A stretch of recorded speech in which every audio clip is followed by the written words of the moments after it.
what many are saying is the most successful. What was that noise? That must have been Elon. Was that? Who was it? Bobby's phone was quacking. Strange. That's all right.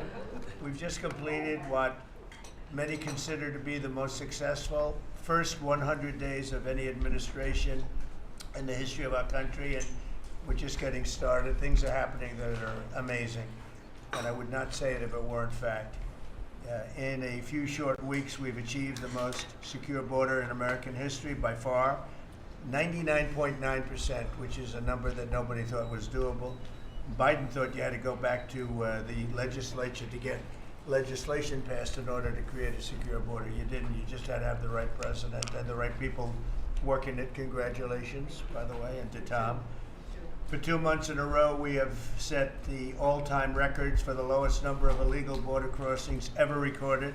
The number of illegal border crossers released into the United States is down 99.999%.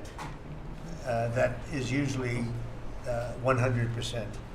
So I think it's an amazing tribute, and Christy, congratulations, and Tom and everybody else. It's an amazing job, actually, and it was done very quickly.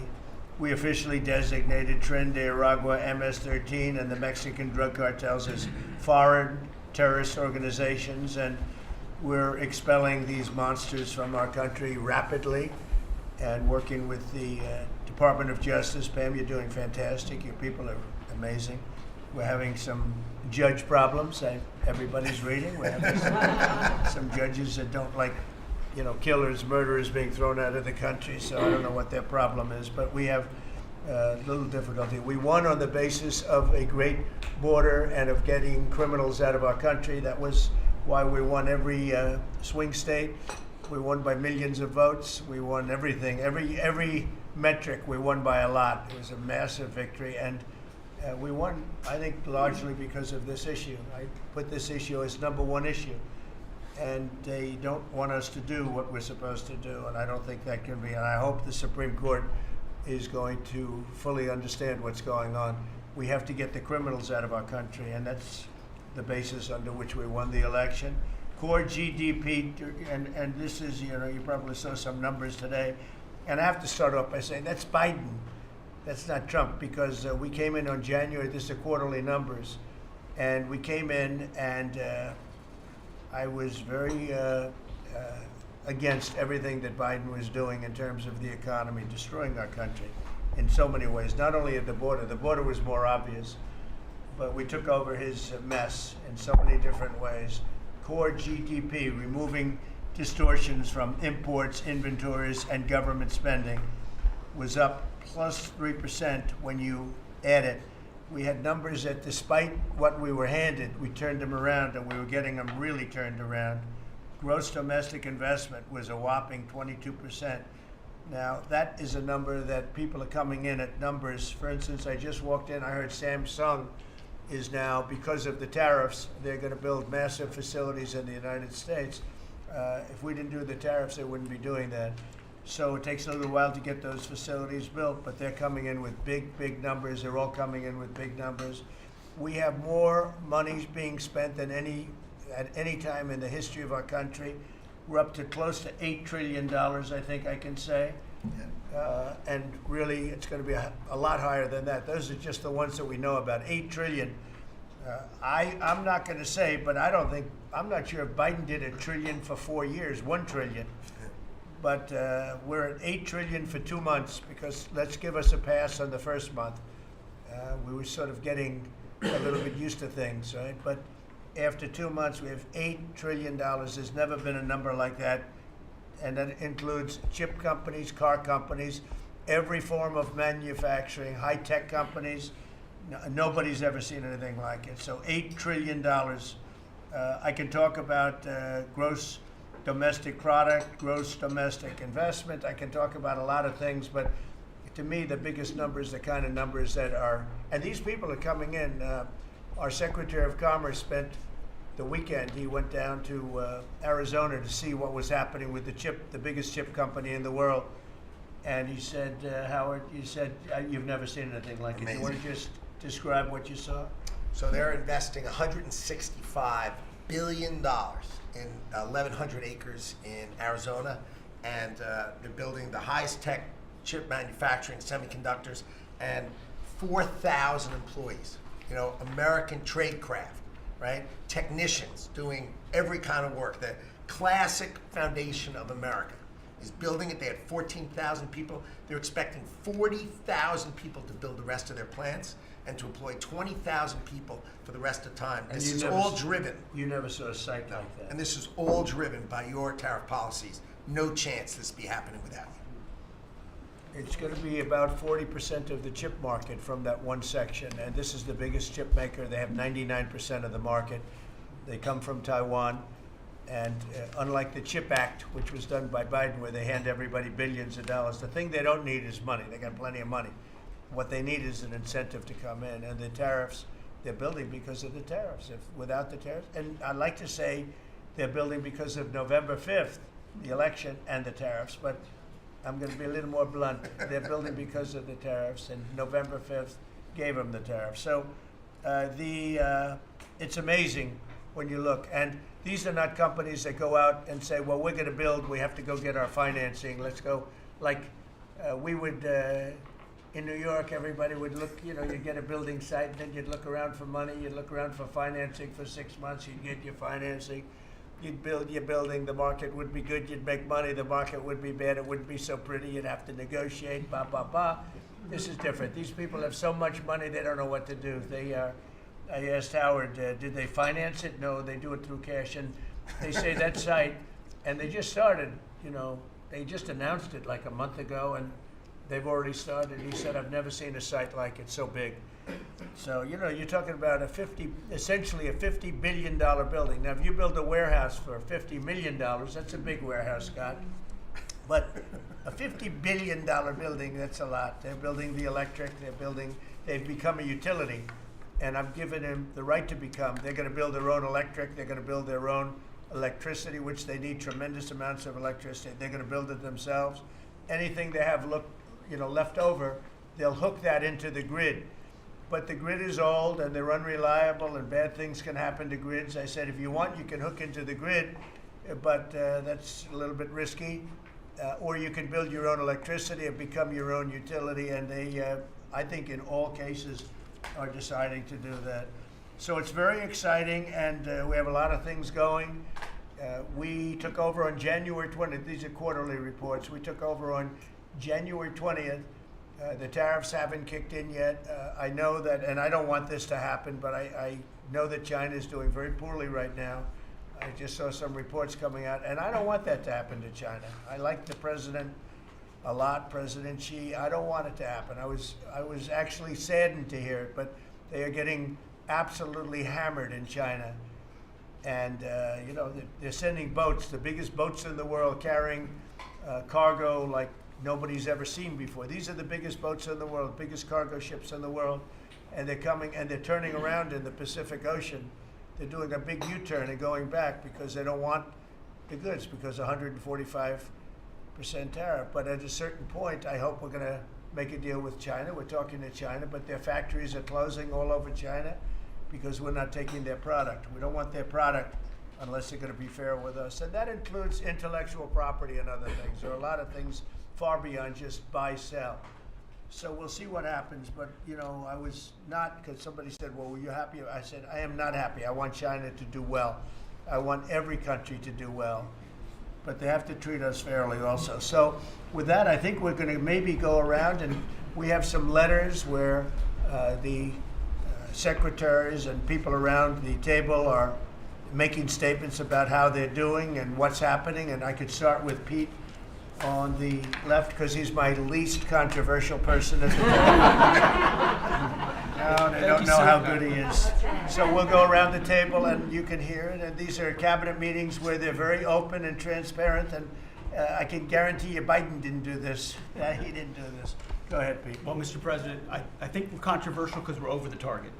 And like so many things, Mr. President, you inherited a demoralized military that couldn't recruit, that was perceived as weak after what happened in Afghanistan and elsewhere because of Joe Biden. And what we have seen since your election and the inauguration has been nothing short of a recruiting renaissance. It's true. Decades, it hasn't been decades since we've seen this kind of recruiting in the Army, the Navy, the Marine Corps, the Air Force. The men and women of America want to join the United States military led by President Donald Trump. And the police, by the way. Absolutely. And fire. I always mention the fire, but the police and fire, likewise they have waiting lists now, and 6 months ago was a disaster. Go ahead. Truly historic. We can barely absorb the volume and retention as well. Men and women in the military who don't want to get out now that they have a real commander-in-chief.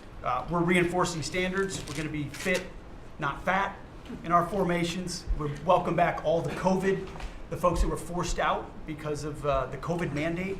We've ripped wokeness out of the military, sir, DEI, trans, and it's Fort Benning and Fort Bragg again at the DOD. We're rebuilding the military, sir. The Golden Dome is well underway. F-47, reassuring allies and deterring enemies. We found nearly $6 billion in DOGE savings that we're going to reinvest, including $50 billion from the Biden administration focused on things like climate that have nothing to do with lethality and warfighting.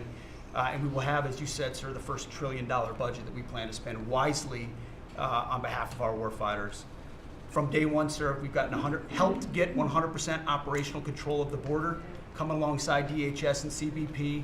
Right. We've got 11,000 troops on the border who now, because of the new national defense area, sir, can help detain illegals at the border and hand them over to CBP. It used to be if you saw camouflage on the border, they could hold binoculars, and that's it. Now we can detain and assist, and we're going to get 100% operational control of that border. Our NATO allies know they have to step up. The Houthis in the Middle East are feeling the weight of American power, and we're deterring communist China. So because of your leadership, sir, I believe we're making the military great again, and I thank you. Thank you very much. Thank you. Howard? So I have the pleasure of running the Investment Accelerator, which gets to recruit these companies. And you've never seen anything like the companies committed to building in America.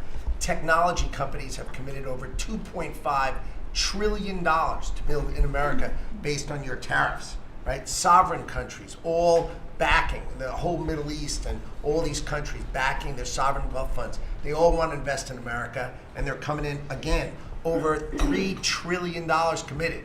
So just those two topics, you're at $5.5 trillion, and then you've got the whole pharma industry knows it's got to come home because America pays for all the drugs of the world.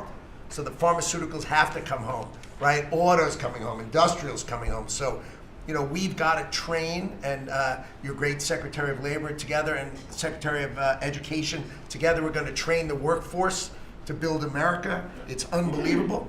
We've got so much, as I travel around, the attention on the Trump Gold Card. I mean, it makes me very popular. Last night, I was out to dinner, and someone came up and said, can I buy 10? And how do I buy 10? And I'm like, that's pretty good. It's $50 million for dinner. So, I was paying for my dinner. The External Revenue Service, right? You've got the tariffs and the hundreds and hundreds of billions of dollars coming in to build the External Revenue Service. That our objective, of course, is to replace the Internal Revenue Service and let those outside countries trading with us, let them pay their fair share to America. And then, of course, you got rid of de minimis. And what happened is these foreign countries were sending in little packages for free and knocking out our mom and pop businesses across America. You put an end to it, and you're going to rebuild the mom and pop and the small business of America. You're their president, and I'm proud to support you. It's very important. De minimis. It's a big deal. It's a big scam going on against our country, against really small businesses, and we put an end to it. Mr. President, so CAFE standards, we have the fuel economy standards on vehicles that are going to go to 50 miles per gallon. We are going to rewrite those standards, bring it down to something that's far more reasonable. Elon's fine with that, I hope. But it's going to drive down. It's going to drive down the price of a car in America, making cars more affordable for families. Also, Biden had the social cost of credit when we build infrastructure, roads, and bridges, adding 3 to 5% on infrastructure costs. We've gotten rid of the social cost of carbon, driving down the cost to build roads and bridges across the country. We have what is called follow the law.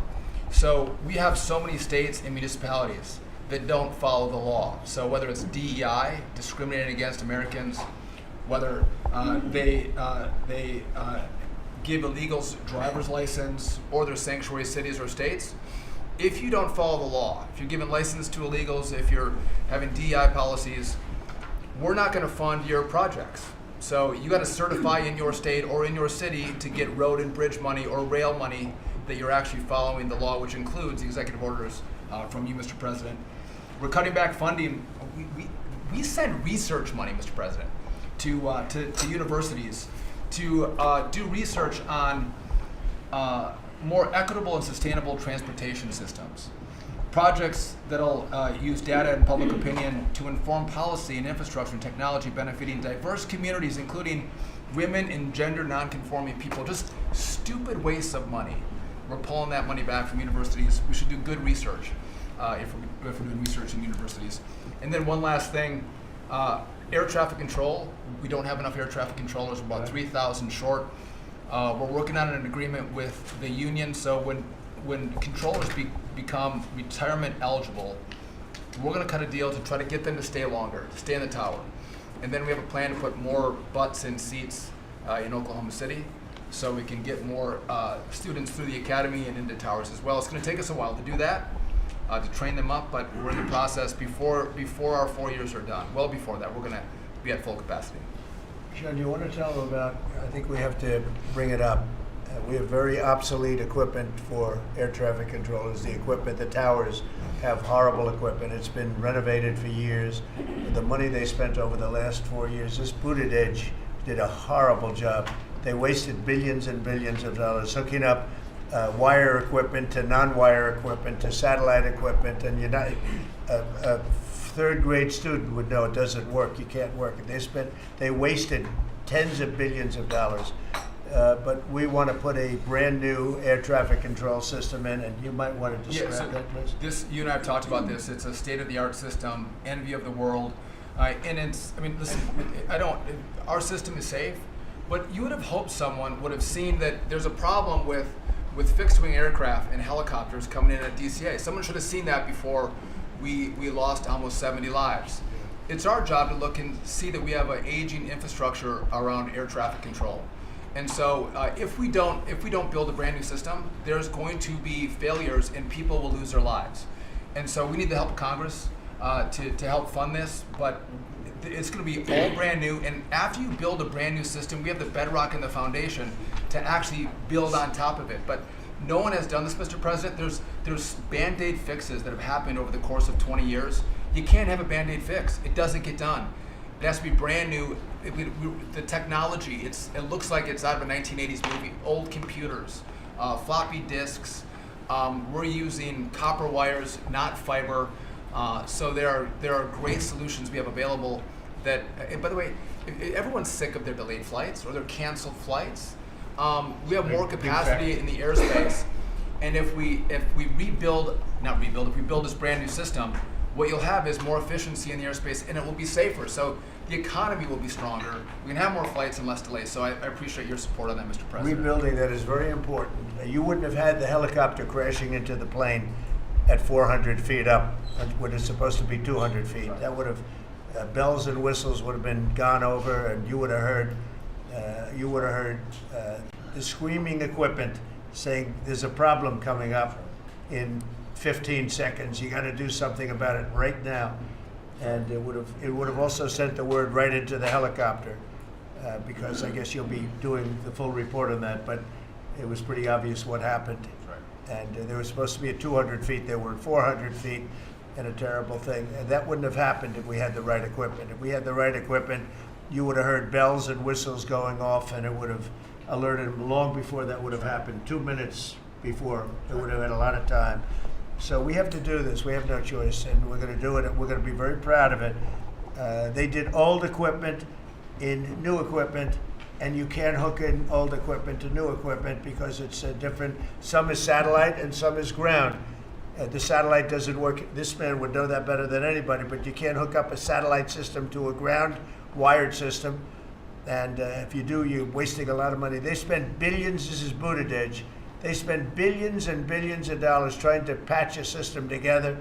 They had hundreds of different contractors, and the contractors were all fighting with each other. We're going to have one great big contractor, like the Great Big Beautiful Bill, which is going along very well. I guess I like Great Big Beautiful, but we're going to have one Great Big Beautiful contractor, whether it's maybe Raytheon, maybe IBM, maybe it could be any one of 4 or 5 different groups, but you put one in charge. They're very big, very powerful monetarily, and they give you a guarantee, and they hook up everything. They do every single thing. So they're responsible for the digging of the ditches and the fiber and every single element. And it's one system that's hooked in. It's not all these hodgepodge systems that don't work together, and it's just a shame.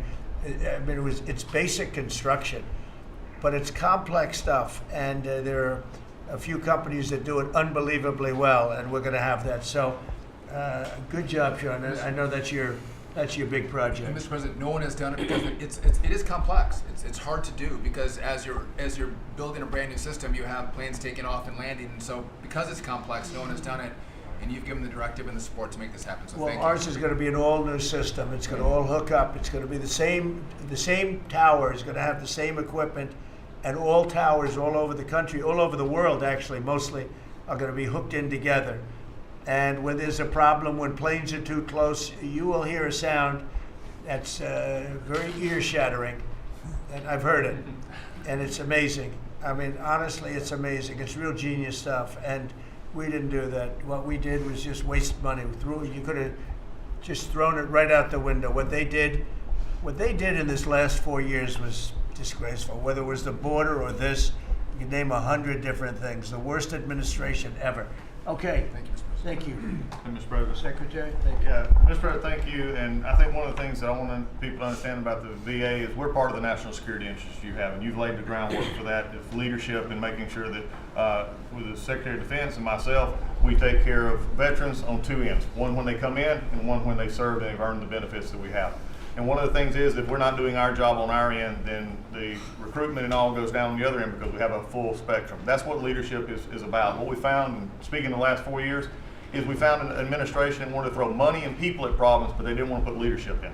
They just put money and people at it, and we saw wait times stay the same. We saw issues of suicide rates, death by suicide, not change. We saw a homelessness issue barely go down. We saw disability claims skyrocket when you took place over 250,000 back dislodged, which we're already bringing down almost 40,000 so far just in the last couple of months. But we've also put back what you, and I was in Congress when this happened, and I was glad to see it. The Mission Act is back front and center at the VA. We're actually doing community care. We're actually giving the veteran the choice that they've earned and they deserve, whether they can get their VA care inside our facilities or in the community. It's their choice. It's VA care. We're going to give them the highest quality care wherever they want to go. Also, we're expanding out options for treatments and others for those that are new. We're experimenting and looking at new counseling ideas, all new drug techniques that we can help with PTSD, TBI, the things that are affecting our veterans right now. But also, we've taken the leadership to take people and bring them back into work where they're actually communicating. They're back in our offices. We put thousands of people back in. We're processing more claims daily than we were in the last little bit, hit 1 million before has ever happened, and we're actually bringing it down. And I've actually taken our deputy secretary, and he is actually handling a strike force now to bring down that disability claim, plus our regular work that we're having done. We've also taken almost $300+ million and taken it out of contracts that we've all heard about so far. We were doing contracts for meeting notes and PowerPoints, and if our folks didn't know how to do meeting notes and PowerPoint, go online and learn yourself. We're not going to pay for it anymore. And we took $360 million and put it back into community care and also our health records management system that we have. We've opened 6 new facilities just in the last little bit so all the media who wants to talk about how we're hurting healthcare, we just opened 6 new facilities. By the way, thank you, you're welcome. As we go from that we've continued. We've also took $11.6 billion in ceiling values of contracts and terminated that we did not need, resulting in significant cost avoidance for the future, but also still maintaining the ability to take care of our patients and also our disability benefits. We've also gotten unity again. We did away with $14 million in DEI spending. We've ended gender dysphoria treatments. We phased that out. All directed, the savings from that go to paralyzed veterans and amputees. We've also continued to work toward his youth in anti-Semitism and also anti-Christian bias that we saw. The biggest thing, though, Mr. President, I wanted to state is you told me when you said for me to take this job, you said take care of my veterans. Well, we've done something in taking that step forward. The veteran is back first at the VA. The VA is not about itself anymore. We're not a self-feeding animal. It's about a service organization that takes care of one of the best we have, and that's our veterans. And that way, Mr. President, we're just getting started. Thank you, Doug. How are you doing with the suicide rates? We're getting, it's tough, Mr. President. That's something that we're looking at. This is something that we've had $588 million has been spent over the last, especially 4 or 5 years to be prevention, and yet the numbers stayed at 17 or 21, wherever you want to have it. We're now opening that back up, taking in nonprofits. We're bringing in others who have things that are actually looking at. I've worked with Secretary Kennedy and others on the idea of we're opening up the possibility of psychedelic treatment and others that give us an opportunity. We got to research it, make sure it's good, but it's opening up that possibility. And I think, again, veterans are understanding now that we're putting them first. When I go to these hospitals, they're actually coming up saying thanks. We're back in where we need to be, and we're seeing a workforce develop. So suicide is going to come down. It's also going to take some transition stuff that your Secretary of Defense has been very helpful on. We've got to transfer them out of the military so they come to us better, but we're working on that. Good. Very good. Thank you. Jameson? Mr. President, it may come as a surprise, but this has been the busiest 100 days in the history of the By the way, in history, you know, this is the biggest deal ever done. If you sold IBM, ExxonMobil, and 5 other companies together, it's peanuts compared to what we're doing. This is the biggest deal ever done financially in the history of the world. And I think we're doing great. You're going to see some big results. Go ahead. And I'll just say something that Secretary Duffy said in his context, because it's complex, no one has done it. So this is something, a reordering of global trade that hasn't happened since the end of World War II. And it's long overdue because we've seen manufacturing offshore under the old global trading system. With the net result of the global trading system is that all the manufacturing goes to Asia and other places. That's a system you have to replace, and that's what you're doing. They said you wouldn't be able to do global tariffs. We did it. They said everyone would retaliate. No one retaliated outside of China. They said no one would come to negotiate. We're talking to dozens of countries. They said no one would have offers. We have dozens of written offers. We have lots of countries in this week. This is like a break for me to come. You have the list. You have the list of with all the countries that want to negotiate. Sure. They all So want to this is- negotiate. They want to make a deal. don't zoom in on this. Yeah, this is like a tracker, right? We have all these columns of which countries have come in, when we started negotiations, who gave us an offer, are we in technical talks, and when do we expect to have deals done? Those are some weeks out, but we're working very quickly on this. Thanks, Steve. Thank you, Jameson. You're going to have a lot of fun for the next 3 weeks. Fun. It will be fun. You have anything? Yep. Mr. President, the last 4 years, the world experienced a total lack of zero leadership under Biden, and then we've had 100 days of your leadership with respect, with strength, starting with they'll be all hell to pay if you don't let our people go. Dozens, over 40 Americans have come home under your leadership. Far more terrorists are no longer threatening the homeland under your leadership, pulling all of these agencies together, including the evil individual responsible for the Abbey Gate bombing, and to sit with the 13 Gold Star families, and you showing that follow-up and that justice has been incredible. But pulling this great team together, Mr. President, everything from revitalizing shipyards to cyber to space, that takes this entire team working together. It's an honor to serve you in this administration, and I think the world is far better, far safer for it. Amen. Thank you very much. The Abbey Gate is really important. This was a horrible thing. It destroyed the image, frankly, of the Biden administration. What happened there was a disgrace. It should have never happened, and Pam is working very much on prosecuting that person. We have the person, and he'll do well. I have no doubt about it. Thank you very much, Michael. So the CIA, I don't know, Radcliffe, I don't know if he's going to say anything. He's probably the one person here that's not allowed to talk about the great job he's done, but go ahead anyway. Mr. President, as you know, at your direction, the CIA has deployed our unique covert action authorities in various places and continents to successfully advance your national security and foreign policy priorities, to advance peace, to end wars, to take terrorists off the battlefield, and to keep illicit drugs from coming into this country and harming Americans. Unfortunately, as much as I would love to detail your accomplishments in that regard, we can't do so in front of this crowd. But you and I both know, Mr. President, that you have had a profound positive impact on America's national security posture, and Americans are safer because of your leadership.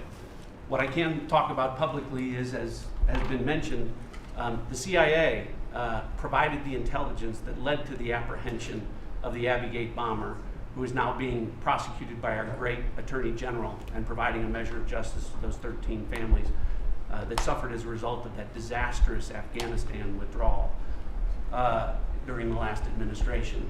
In addition, at your direction, Mr. President, the CIA has negotiated and secured the release of Americans like Mark Fogel and Ksenia Karolina, who have been wrongfully detained, sending the message that you will forget about no Americans that are being held in other places unfairly and unjustly.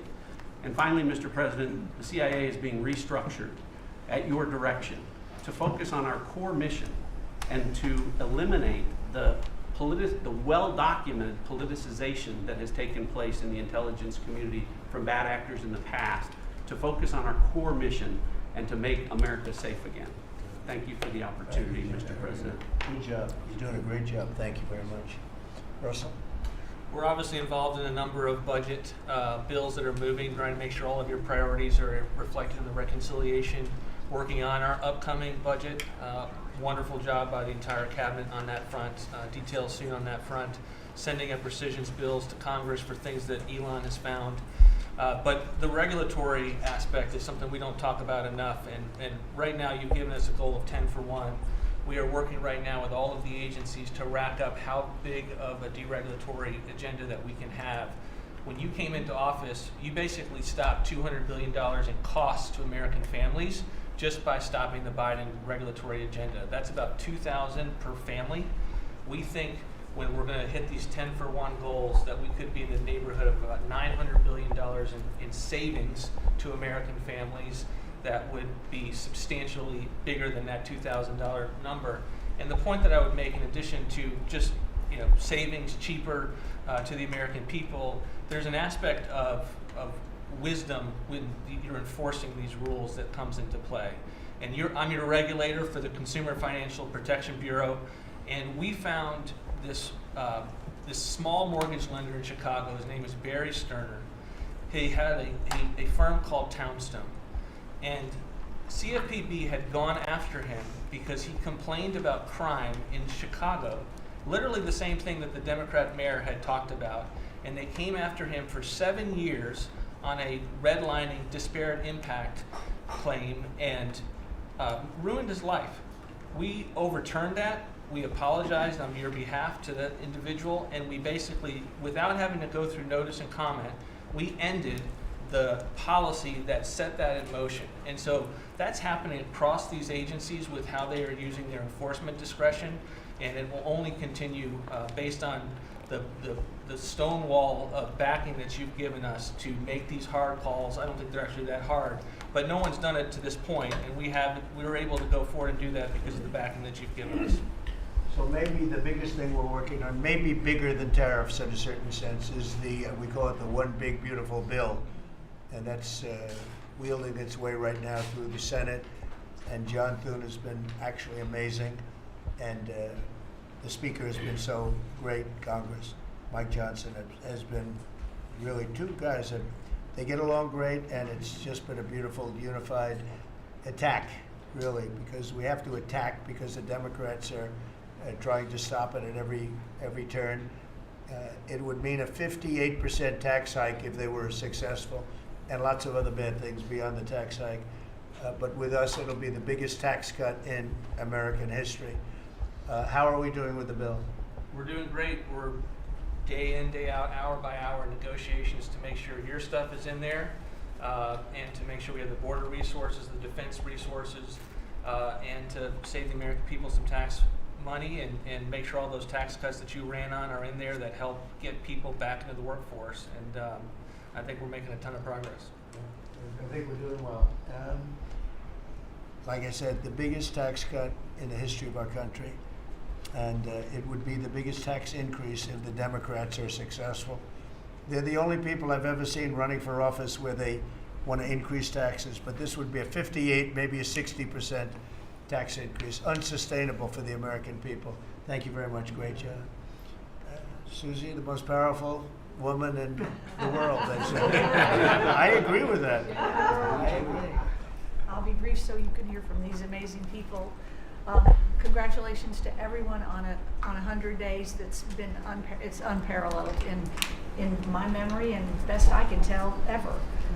But it hasn't been busy for busy's sake. The president's promises made to the American people have been kept time and time and time again. You all have been out there spreading the word with community groups and states and media. It hasn't gone unnoticed, and let's work hard for the next 100 and have equally as much success then. Thank you. And you've done a great job, Susie. Yeah. I think everybody agrees, right? Yeah.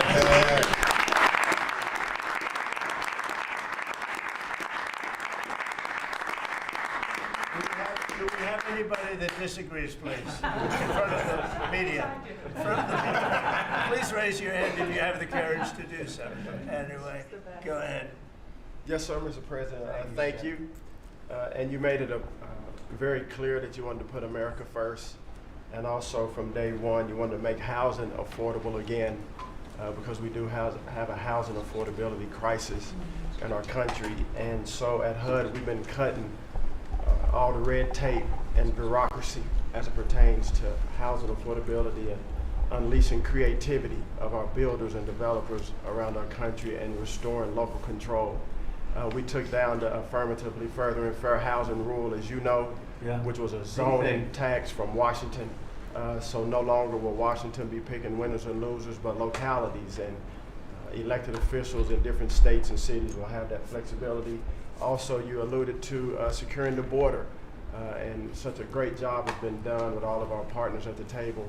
And at HUD, we want to make sure that the resources that we have now, which is American taxpayer dollars, in the Biden administration, they prioritize illegal aliens over the American people.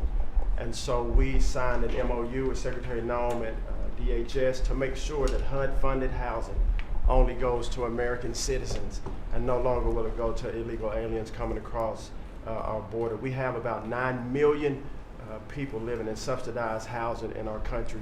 59% of illegal alien families use some sort of welfare program costing us $42 billion a year.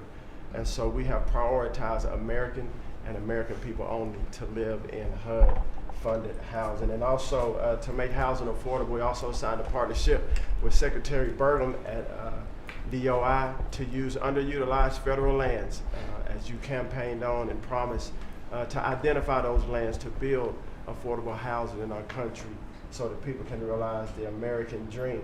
We also restored biological truth, as you did in sports. We have the equal access rule at HUD, which we took that rule down to ensure that at women shelters, that those that enter those shelters would be of the same sex, and that we would protect the ladies of our country. No longer will those that identify as women but are not women be able to enter our shelter, so that we can protect the ladies that we serve.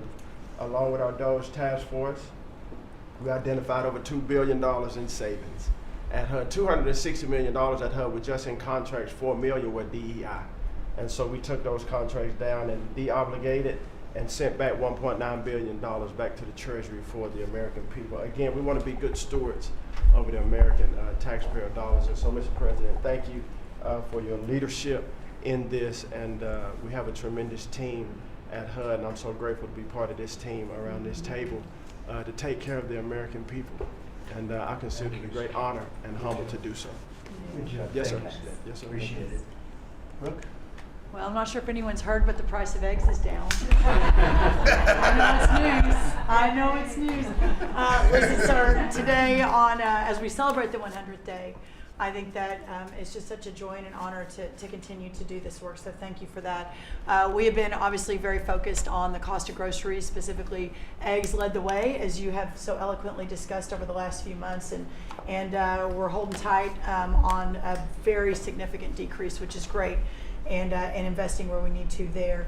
As I mentioned before the press came in, we have had a massive issue with Mexico on water, getting water to our farmers along the border for decades. When I worked in Texas 25 years ago, we were fighting with the Mexican government over the water then. You got involved about 2 weeks ago. That evening I started conversations, and as of just a few days ago, thanks to Secretary Rubio's great deputy secretary and I have been negotiating, and we hit the best deal, I believe, in history on behalf of our farmers, and thanks to your leadership and your strength on that. And that's a really big deal long term for those farmers in the southern part of the country. On the energy side, I know we've got Secretary Burgum and his partner Secretary Wright, but we often forget that agriculture has a major piece of the energy dominance agenda, not just timber, not just minerals, but biofuels. So we continue to support that great leadership coming from those agencies and doing hopefully our part as well, and they've been incredible in that.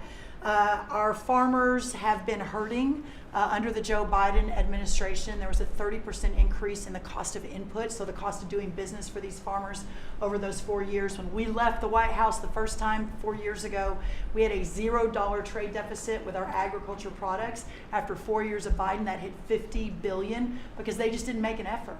And so obviously that's $50 billion less dollars at a time of very thin profitability for our agriculture community. So the Congress passed because the last administration didn't get a farm bill done either, the farmers were hurting there. So Congress stepped in. I say all that and basically said $10 billion to move out. USDA, fastest in history, that money went out to those farmers that couldn't make plant their crops. And so I'm really proud of that, and you'll hear a lot of that from our farmers today, that this USDA is moving more quickly than any ever before. And we're not organizing money based on the color of skin and other ways, which was how the last administration was moving out. We've canceled $6 billion in contracts thanks to our great friend Elon Musk and his Doge team. A lot of those were DEI, gender, studying transgender mice. Who knew? The racism in pest management, we've canceled all of it. We're going through a major restructuring. USDA is one of the biggest agencies. It's sort of a catch-all, and we're really downsizing and aligning around putting farmers first, which is really important. A big part of USDA though is food stamps. It is perhaps one of the largest, if not the largest, welfare program, and it's a supplemental nutrition program. Secretary Kennedy and I have been working very closely. We were in Texas yesterday talking about nutrition and agriculture. You can't make America healthy again without your farmers and your ranchers as your partner. So ensuring that our food stamp program and those at the bottom end of the socioeconomic ladder really have access to nutritious foods as we're facing an obesity crisis and a chronic disease crisis, which I'm sure Secretary Kennedy will touch on. And the final thing I'll say is this morning, Secretary Noem and I, together, and I brought a picture because I think this is important and it goes to why we're here. This is a South Dakota ranching family named the Mods. They are a fifth generation ranching family. Charles Mod, in his 30s, bought the ranch from his granddad, I'm going to show the press, when he was 17 years old. Those beautiful children, Lyle and Kennedy, his wife Heather. Under the Biden administration, they had, of their several hundred acre operation, they used about 20 acres and had a fence that had been there since 1910 when their family took over the ranching operation. There had never been really any problem that had been brought to their attention. Perhaps there was a minor dispute over, again, 20 acres. This family was indicted, prosecuted, threatened with jail time, told to find guardians for their children over a fence line dispute that the Biden DOJ pushed forward. So this morning, on the steps of the U.S. Department of Agriculture with Secretary Noem, who was their governor, as the governor of South Dakota, which is where these great people are from, all criminal charges were dropped, and really appreciate the Department of Justice. It was a really big day as we sent the signal that the over-criminalization and using government, and you know this better than anyone because you were in the crosshairs for so long, that those days are over and the regulation through prosecution is no more. And so this family is one of many that we'll now be talking to ensure that never happens again. Good. Thank you. Thank very much. you. Great job. Please, Scott. Sir, it's been a momentous 100 days with you at the helm, and I view this 100 days as setting the table for peace deals, trade deals, tax deals. So the next 100 days will be harvesting. You've created negotiating leverage and leadership that are going to yield remarkable results. Energy costs have plummeted, mortgage rates are down, food costs are moving lower, and American families are finding their financial footing again. I had a group in today. America, under your leadership, is on the verge of becoming an AI superpower. That our economy had become barbelled. We had high tech and finance on one side, natural resources led by energy, which the previous administration tried to kill on the other, and you're filling in between with precision manufacturing that we're going to be bringing back through good trade policies, good tax policies. Under the Doge at Treasury and the IRS, cost, tech support, and efficiency have increased. We have the IRS revenues are up, and thanks to the young man sent over by Doge, the IT update that began in 1990, which was begun before he was born, is going to be finished during your term. So trade, you couldn't make it up, trade, taxes, and deregulation, the one big beautiful bill under your leadership. Speaker Johnson and Leader Thune have done a great job, but they have you as a closer on many of their members. And I'll just close by saying economic security is national security is economic security, and it's never been better. We're rebuilding it, and as I said last week at the IMF and World Bank conferences, America first does not mean America alone. Under President Trump, it means leadership. Yeah. Well said. Thank you. Are you busy enough? He's doing a great job. Thank you very much. Mr. President, thank you, and thanks to the cabinet. So, at the risk of insulting everybody else at the table, I believe that I am the youngest member sitting at the table. And it occurred to me that from the time that I was born to the time that Donald J. Trump was inaugurated just a few months ago, we went from, again, 40 years, we went from the world's manufacturing superpower to one in which we depend on the People's Republic of China to make the things that we need. We went from the proudest military in the world to one in which we failed to meet our recruiting goals. And we went from one in which bipartisan border policy was the consensus of both Democrats and Republicans to one in which we allowed 20 million people to run roughshod illegally over the countryside, causing crime, causing a stress in the welfare system. And again, that happened over the lifetime of the youngest member of the cabinet. And what has happened in 100 days is that we've started to reverse every single one of those negative trends. And I think what it shows to me is that the president, and you sit in the Oval Office and you see these portraits of presidents past. And let's be honest, most of them have been placeholders. They've been people who have allowed their staff to sign executive orders with an auto pen instead of men of action. And the reason the media attacks this administration as chaotic is because the president is solving the problems the American people set about to solve. He's actually doing the things that he promised that he would do. And Mr. President, it's been an honor to be part of it for the past 100 days. And let me just make one other observation, because it's interesting. I've seen the data, I've monitored it, I've looked at it, but the most underreported fact of the first 100 days is that we came in with a massive recruitment shortfall.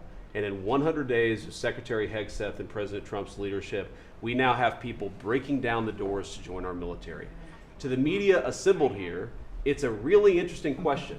Why has that happened? Completely aside from the fact that I think it's a good thing or I think that President Trump deserves political credit for it, why did we go from a military where people didn't want to serve to now all of a sudden they do want to serve? That's a story you guys should cover, but compared to that, how much time have you instead focused on the fact that we deported an MS-13 gang member with a valid deportation order, and why is it that the press is so focused on the fake BS rather than what's really going on in the country? I think that what we've shown, sir, is that you can do a lot. You can do a lot in 100 days, but you've also unfortunately revealed that too much of the American media hasn't learned the lessons of the past 40 years. Thank you, sir. Thank you. Thank you. Pam? President, your first 100 days has far exceeded that of any other presidency in this country, ever. Ever. Never seen anything like it. Thank you. Your directive to me was very simple: make America safe. And despite that, we've still been defending over 200 civil lawsuits filed against you. On top of everything else, I think I'm representing every one of you in this room in some capacity. And no, you will not be arrested by the U.S. Marshals. Over 200 lawsuits, over 50 injunctions. And now we've got multiple cases in front of the Supreme Court, and we will succeed, and we are doing great in front of the Supreme Court, President, and we'll continue on with that. I was at DEA yesterday, and they said to me, you, Donald Trump, have taken the handcuffs off of DEA agents. And as a result of, since you have been in office, President Trump, your DOJ agencies have seized more than 22 million fentanyl pills, 3,400 kilos of fentanyl since you've been your last 100 days, which saved, are you ready for this, media? 258 million lives. Kids are dying every day because they're taking this junk laced with something else. They don't know what they're taking. They think they're buying a Tylenol or an Adderall and a Xanax, and it's laced with fentanyl, and they're dropping dead. And no longer because of you, what you've done. ATF, since you've been in office, President, along with DOJ agencies, seized 14,500 guns off the streets. Why aren't people reporting that?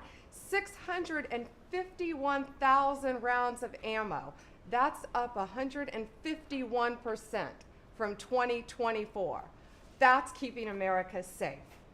We've rescinded death penalty. We are now seeking the death penalty on cases. I'm signing death warrants. We are going after terrorism. We are going after arsonists. Whether you're burning Teslas, we will see. We've arrested 9 people so far in 7 jurisdictions. No negotiations, 20 years in prison. Or you're burning down the governor's mansion in Pennsylvania. We will be there to protect you. And I've been talking to Governor Shapiro, and he greatly appreciated you reaching out as well. ISIS terrorist, we got one in New York, right around the corner. We got an ISIS terrorist in New York. We have an October 7th task force. We just broke up a huge human trafficking ring by the Sinaloa cartel. 1,000 pounds of methamphetamine on our streets. Ton of fentanyl, 20,000 Molly pills. Those are the drug of choice among at clubs and bars for young kids. They were fake, but you know what they had in them? Fentanyl. That's 20,000 lives saved because of you, right there. We brought back 29 cartel members from Mexico at your direction, and one killed the Kiki Camareno, a DEA agent, in 1985, and many of us got to talk to his widow and his son, who is now a judge. And they started crying. They have tried to get that guy back forever. And thanks to so many of you in this room working together, they have justice. They were crying on the phone because of what you did, President Trump. Thank you. We're going after anti-Semitism. We're unleashing everything you told us. No more DEI, no more weaponization. We have rescinded, as I said, 200 policies. And I could go on all day long, but we are doing everything in our power to keep America safe at your direction. Thank you. Thank you, job. President. You're really doing a great job. Thank you very much. Okay, let's go. Nice to see you, Mr. President. Well, first of all, I think what you've heard amongst this team is the leadership, because it's given us the latitude really to collaborate amongst each other, not only in this room as Jameson mentioned, we kind of get a break for a couple of hours here, but we stay in contact actually every other day that we're working for you. And I think what that says is I was speaking to, for instance, the Farm Bureau of Texas yesterday. I'm not the ag secretary, but it matters to the workforce. I'm working with the other secretaries, Lutnick and McMahon, on education and the workforce investments that you've asked me to do.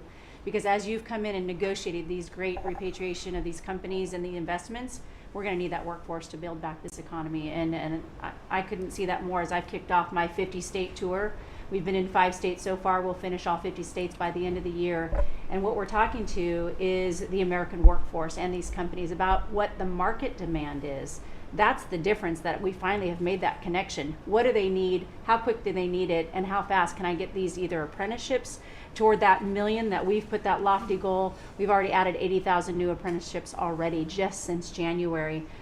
So at the Department of Labor, that tour is kicked off, and I couldn't be more honored to be on the ground and see my colleagues that we're passing in the skies, but we're on the ground together because we're all collaborating together. One of the things that we're talking about, illegal immigration, I have put states on notice. I warned all 50 governors that if they continue to reward illegal immigration by treating unemployment benefits as a handout, they're going to lose their federal funding as well. We can no longer continue to give unemployment insurance to illegal immigrants, and so I've let those governors, and I sent out that letter last week. We also eliminated discriminatory DEI offices within the department, specifically the Office of Federal Contract Compliance Programs. Most of our federal contracts were really just to focus on DEI enforcement. We were really punishing a lot of these companies. If they weren't complying, they weren't going to have a federal contract. We've let go of that program completely. $4.4 billion in unspent COVID funds came back to the Treasury from the CARES Act. Billions were collecting dust in these coffers, in the state coffers. We've asked for that money back to return to the Department of Treasury. We saved $250 million by canceling America Last, is what I call it, foreign handouts, including funding for things like transparency and accountability for Uzbekistan cotton industry. It doesn't make sense that we're funding these foreign, and thank you to DOJ and to the government efficiency, what we have found with the fraud that we're seeing. I mean, some of these things are so ridiculous, you can't believe it. No, I write them down and I read them more Uzbekistan than once. cotton Like, this farmers? can't be true. Yeah, it doesn't make sense. It sounds like a comedy sketch. That's right. And so again, with the executive order preparing Americans for high-paying, skilled trade jobs of the future, that's our goal. The trades is where we're being focused, but all companies, and we want to make sure we're on hand for that. And what I want to say is thank you to government efficiency, because you asked us, when this transitions out, will our departments and our agencies continue that government efficiency? And I think that we've surpassed that in the Department of Labor. Out of our 14,000 federal employees, 3,000 have taken the DRP, and we offered it again. So over 21% have taken that offer.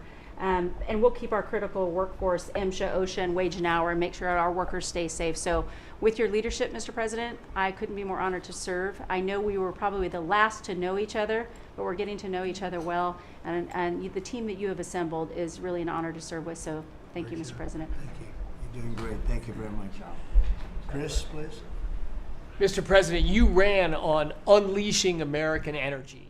And 100 days have shown the tremendous impacts that can arise from the unleashing you have enabled. I'll just hit a few highlights.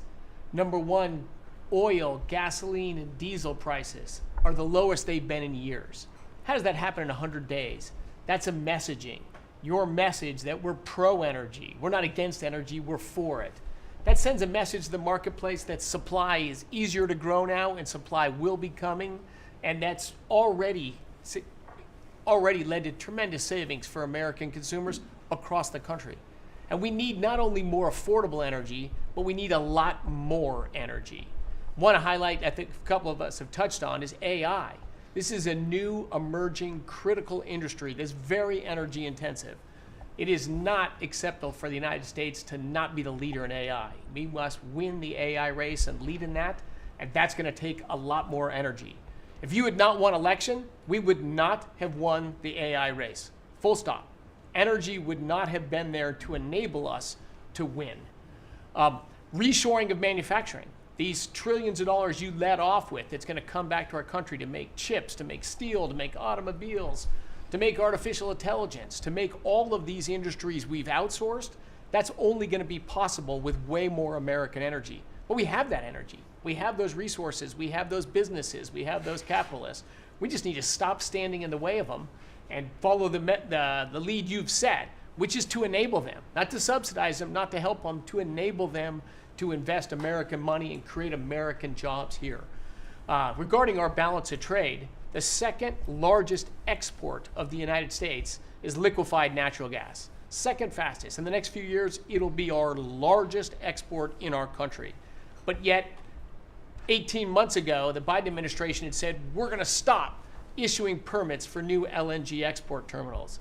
That's just nuts. That's a great competitive advantage we have, huge balance of trade driver, a huge industry just coiled and ready to go. I just came back from Poland last night. They are thrilled that America's back in business again and that the rest of Europe can get off of Russian energy and can enable their own economic growth with secure, reliable, affordable energy from the United States.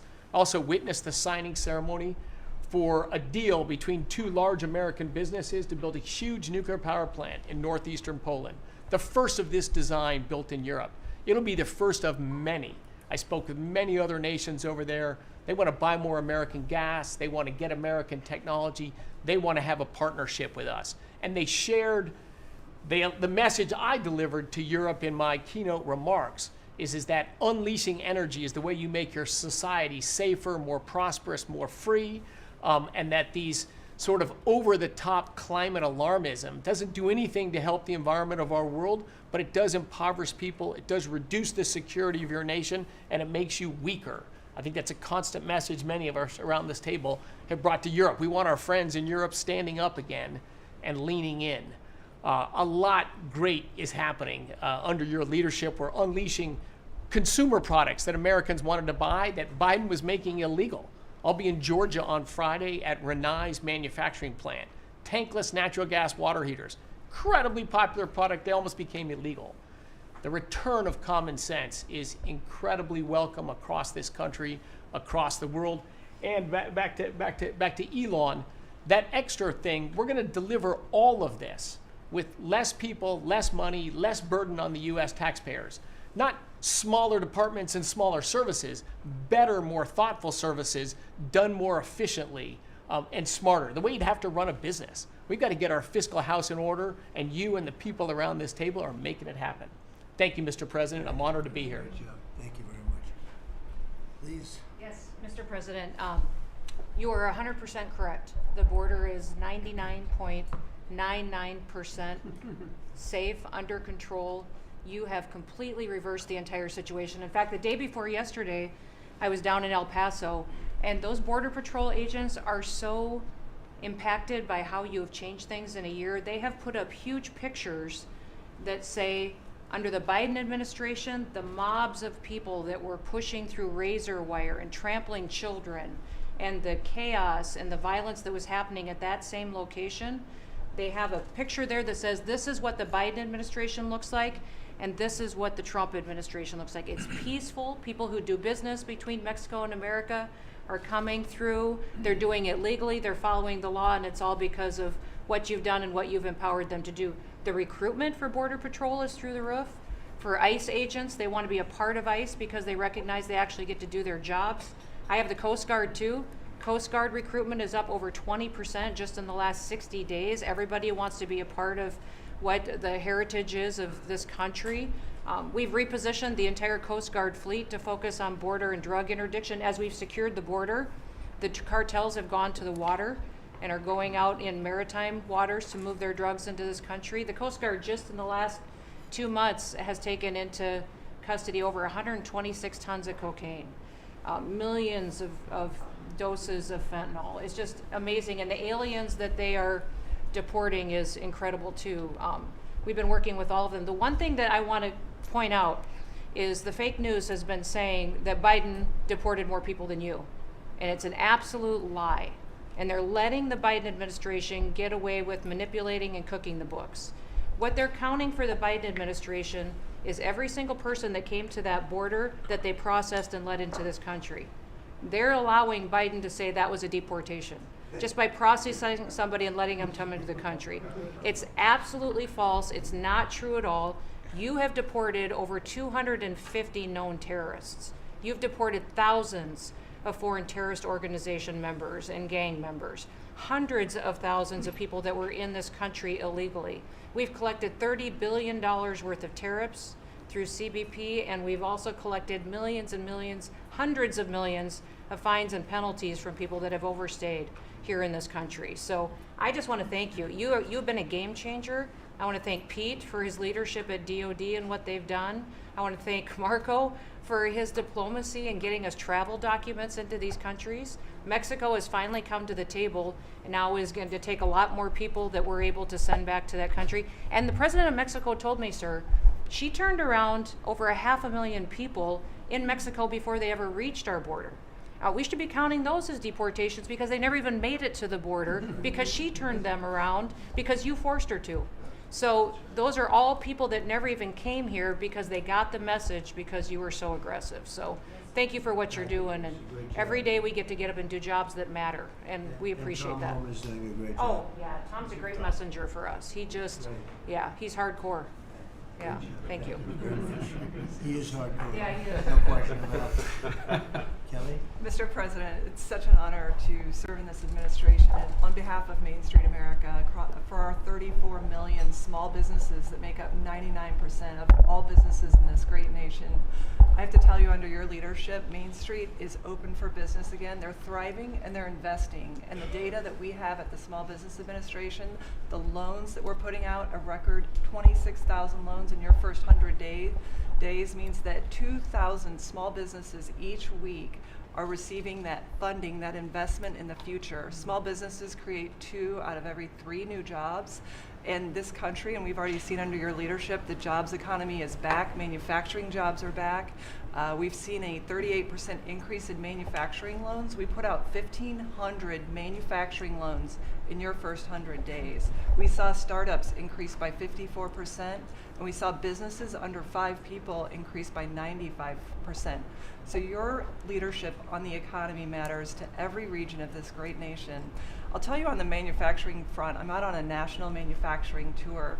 We've met with 250 manufacturers, and as I walk through the factory floors, they all ask me to thank you for fighting for their jobs, for these industries, and for the people who are creating things from pharmaceuticals to aerospace, to food, and all these essentials that this nation needs to be independent and strong. And to that end, I'm working with Congress. We'll be announcing tomorrow an upsizing of our manufacturing loans to make sure that that economic engine, because 98% of all manufacturers are small businesses. It's incredible to walk through these factories that are really creating what you had in your first administration, the blue collar boom. It's now a new collar boom because it's the intersection of technology and manufacturing and what they can create for our war fighters, for our aerospace, for pharmaceuticals with less than 300 to 500 employees, sometimes 100 employees. I was at a factory in Georgia on Monday that is creating machines to help with the Iron Dome in Israel. Less than 50 employees. This is the engine of our economy. It's the heartbeat of our communities. It's the small businesses that helped elect you because they needed your economic agenda. So thank you, Mr. President. It's such an honor, and congratulations on an epic 100 days. I do have to thank Elon. I do want to note, we just cut $3 billion in contracts because of Doge's work. That's $3 billion that hardworking families that won't have to work until April 15th to pay for the waste, fraud, and abuse that we continue to find in this government on behalf of taxpayers. So again, thank you, Elon, as Thanks, well. Kelly. Thank you. Great job, Kelly. Thank you very much. Elon, I love the double hat, by the way. Yeah, thank you. He's the only one that can do that. You don't get away with it. Well, Mr. President, you know, they say I wear a lot of hats. And as you can see, it's true. Even my hat has a hat.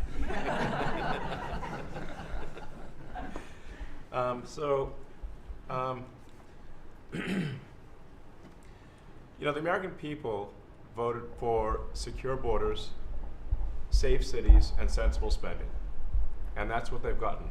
A tremendous amount has been accomplished in the first 100 days. As everyone has said, it's more than has been accomplished in any administration before, ever, period. This portends very well for what will happen for the rest of the administration. I think this could be the greatest administration since the founding of the country. Well, we all want to thank you for your help, too. You know, you you really have sacrificed a lot. Been treated very unfairly. Well, they do like to burn my cars, which is not great. Could be better. But you have been treated unfairly, but the vast majority of people in this country really respect and appreciate you, and this whole room can say that very strongly. You've really been a tremendous help. You opened up a lot of eyes as to what can be done, and we just want to thank you very much. And you're invited to stay as long as you want. At some point, I guess he wants to get back home to his cars and his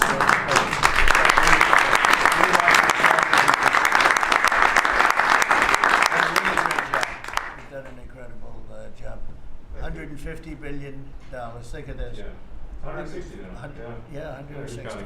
And they said, oh, it could have been more.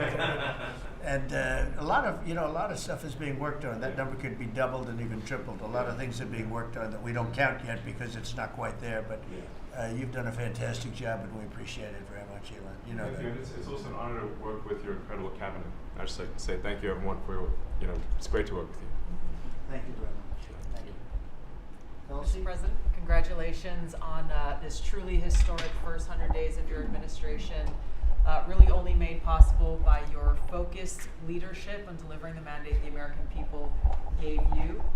You've empowered all of us to deliver that mandate, and I'm grateful to have the privilege of leading the intelligence community towards ending the weaponization, politicization of the intelligence community that's gone on for far too long, and building out what is truly a lean and agile and effective intelligence community that is helping you deliver that promise to the American people of safety, security, and freedom. So, Mr. President, I'd like to highlight just 3 of the areas where we are helping to support your leadership and your work in making America safe again and bringing about these changes.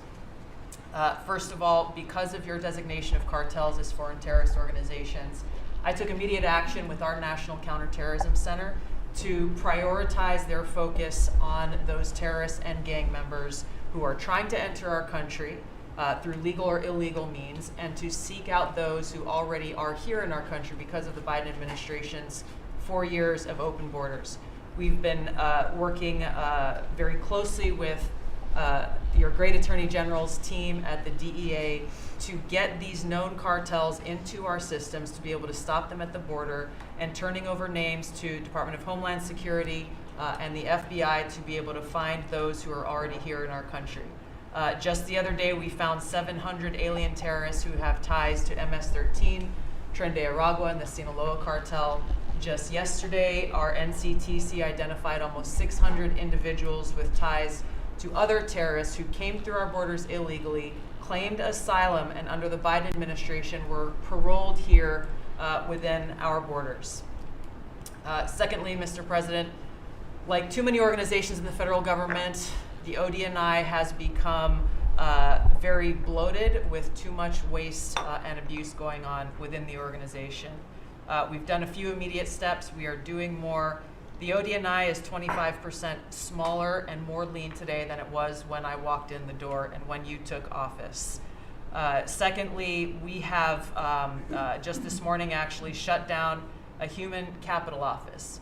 As soon as you issued the executive order to stop all DEI activities, we did that, shut down the DEI office, but we discovered this human capital office that was essentially a slush fund for DEI initiatives, hidden under the guise of human capital, that closed down this morning, saving taxpayers $150 million. We'll soon be announcing an additional $2.6 billion in savings with other programs and contracts that do nothing to ensure our national security interests. And lastly, we're working every day to hold the deep state accountable, to end the politicization, weaponization of the intelligence community. This past week, I sent 3 criminal referrals for illegal and unauthorized leaks to the media of classified intelligence for prosecution. We have 11 more that are under investigation. We've revoked, at your direction, 67 security clearances, and we continue the work of declassifying documents, as we have already around the JFK assassination. We have more coming for the assassination of Bobby's father, Senator Kennedy, and MLK assassination. And we continue our extensive investigations around exposing the very serious issues we have related to election integrity, illegal abuses of FISA, Crossfire Hurricane, and others. Mr. President, under your leadership, we are working every day to bring about that transparency and accountability that the American people deserve. So thank you for the opportunity. Great job. Thank you very much. Lee? Mr. President, at the Biden EPA, the Green New Deal was raging. At the Biden EPA, we saw billions of tax dollars burning. At the Biden EPA, we saw industries suffocating. But at the Trump EPA, the Green New Deal is dead. At the Trump EPA, we know that we can both protect the environment and grow the economy. I have 13 pages of accomplishments from our first 100 days in here, and in it, part of it is 100 environmental accomplishments at the Trump EPA. You don't have to take my word for it. We released it to the media this morning. Every single day that President Trump is in this office, there will be a major environmental accomplishment every single day of the Trump administration. At the Trump EPA, we're also launching what is the largest deregulatory action in the history of the country. We're going to be giving our director of the OMB a whole lot of work because we inherited a big mess from the Biden EPA. And working with Elon and Doge, I've canceled now $22 billion worth of grants.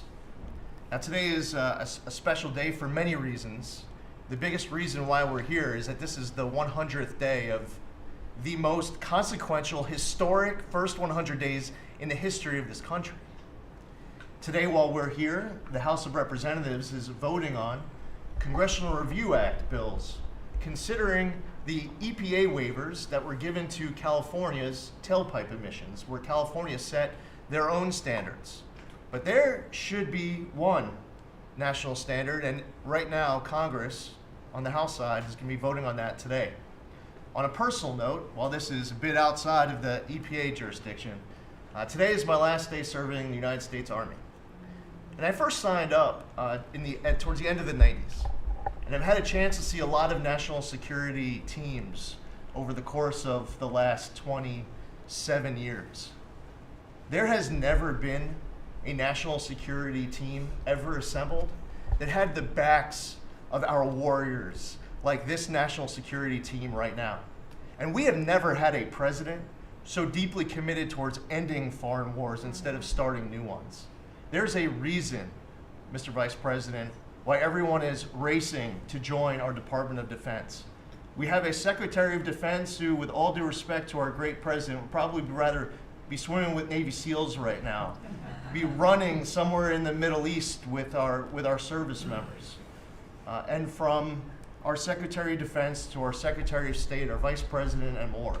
I just want to say thank you as a veteran of our military for assembling what is the greatest national security team that I have ever seen in my 27 years associated with the United States Army. Has Pete signed off on his retirement leave?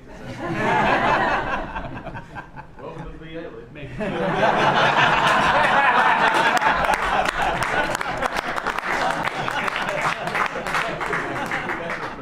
Thank you for your service. You're doing a fantastic job. We appreciate it very much. So, well, Mr. President, I don't think I have ever worked so hard to try to fire myself. But we're certainly making great strides in that. We've reduced the folks over at the Department of Education by about 50% now through our RIF program, and so we've closed a lot of the district offices, consolidated, so there are a lot fewer people working a lot more efficiently in the Department of Education. The commissioners of education in every state, and I was at a meeting with them not too long ago for not only our states but our territories. They are thrilled with the opportunity now to be able to have more control over the education in their states, to get rid of a lot of the red tape and regulation that's kept them from doing what they're doing. So we're seeing, I think, great improvements. We'll see test scores, I believe. It'll take a bit for them to be able to go up, but I think now that they're going to have the opportunity to put in their own programs, we'll see that grow. At the same time, we've been focused on higher education for our universities. We have We've returned proper enforcement of Title IX protections to schools. We have stopped funding to Columbia, for instance, and some other schools for not only Title IX but Title VI infractions. And those are moving along. I think we've brought people to the table. They know that you're serious. You meant what you said. They're going to make changes. They're making their campuses safer again. Anti-Semitism was just out of control in many of our universities. And so some tried to, in fact, Harvard is sued and they're saying that it's, First Amendment infraction. No, this is civil rights, safety on our campuses for our young students, who are there. And with Pam's help and the task force that we formed with HHS, with GSA, with other agencies, we're going to make sure that our campuses are safe. And so there's a lot of good work going on. I think one of the biggest things, you'll be very happy to hear this, Mr. Vogt, that we are putting back into place collecting on our student loans that have been delinquent since March of 2020. Been no effort to recollect on those loans. So as of May 5th, the letter goes out that the loan recollection is beginning again. So for those people who have borrowed money and have not been paying, and that's just not to be punitive. There are many ways that they can go online to understand how they can get back into the right payment structure, because when they're in default, they can't buy a house, they can't buy a car because their credit scores are down. So it's helpful to them as well as to get this money back into the country. I mean, $60 billion of increased student loan debt since 2020. And in total, we've got almost $1.7 trillion in student debt. So we're gonna start getting it back. And Scott and his team have been incredibly helpful. We appreciate that so very, very much. And so a lot's going on at the department. And what I would really like, as I'm firing myself, I'd like for you to be known as the education president, because of the best in practice systems that we want to put in every state to incorporate AI, so that we are training these new entrepreneurs and business leaders in our country. We can't do it with the infrastructure we have in place today, so you have to be working on that at the same time. So we're going to be doing that. So thank you for your charge to elevate education so that we are providing for every student access to excellent education. Thank you, sir. Thank you very much, Linda. And what's going on with Harvard and some of these colleges that are taking vast amounts of money, who also have vast amounts? They've got $52 billion and really scamming the public and hiring people like de Blasio and Lori Lightfoot, who are certainly two of the worst mayors in the history of our country, paying them a fortune of salary and having them teach our children how to manage cities and how to manage government. What's the word as of this morning on, let's say, Harvard? Well, we're negotiating with them. When we went back to them to say we'd welcome them back to the negotiating table, their response was a lawsuit. So Pam and her team are helping work with that. And I am, enjoying the fact not only am I firing myself, but I'm now being sued fairly regularly by different departments of education. But we're staying tough with them. The other thing that we're looking at also are the 117 violations of these big universities like Harvard and others, who are not reporting, as they're required to do by law, foreign money that comes in and how much that is and where it comes from. And so that is And students. Yeah, and it's very serious. Where are these people coming from? Yeah, exactly. Sir, we pulled back their grants because Harvard isn't responding to us criminal activity by their students. And until they give us that list, they're not getting any more grants from Homeland Good. Security. I think we should pull it back. We did. The students they have, the professors they have, the attitude they have is not American, and I think you should. A grant is a grant. We don't have to give grants. Exactly right. So we'll pull back the grant. All right. Very good. Thank you very much. Thank you. Bobby? Mr. President, thank you for your extraordinary leadership. Over the past 100 days, we are already making America healthy again. We announced last week the ban on the 9 petroleum-based synthetic dyes, food dyes. Within 2 years, within 2 months, we're going to ban the worst 2 of them. I am working with Secretary Wallins on dietary guidelines, the dietary guidelines that the President Biden's administration gave us 453 pages. They're basically unreadable. And they are the product of the same kind of politicized science that drove Fruit Loops to the top of the food pyramid. And we're going to do real science, gold standard science. We're going to develop we have till December to do it. We are working very, very fast together. We're going to get it done by the end of the summer in time to drive change, major dramatic changes in the school food, the school lunch programs over the next school year.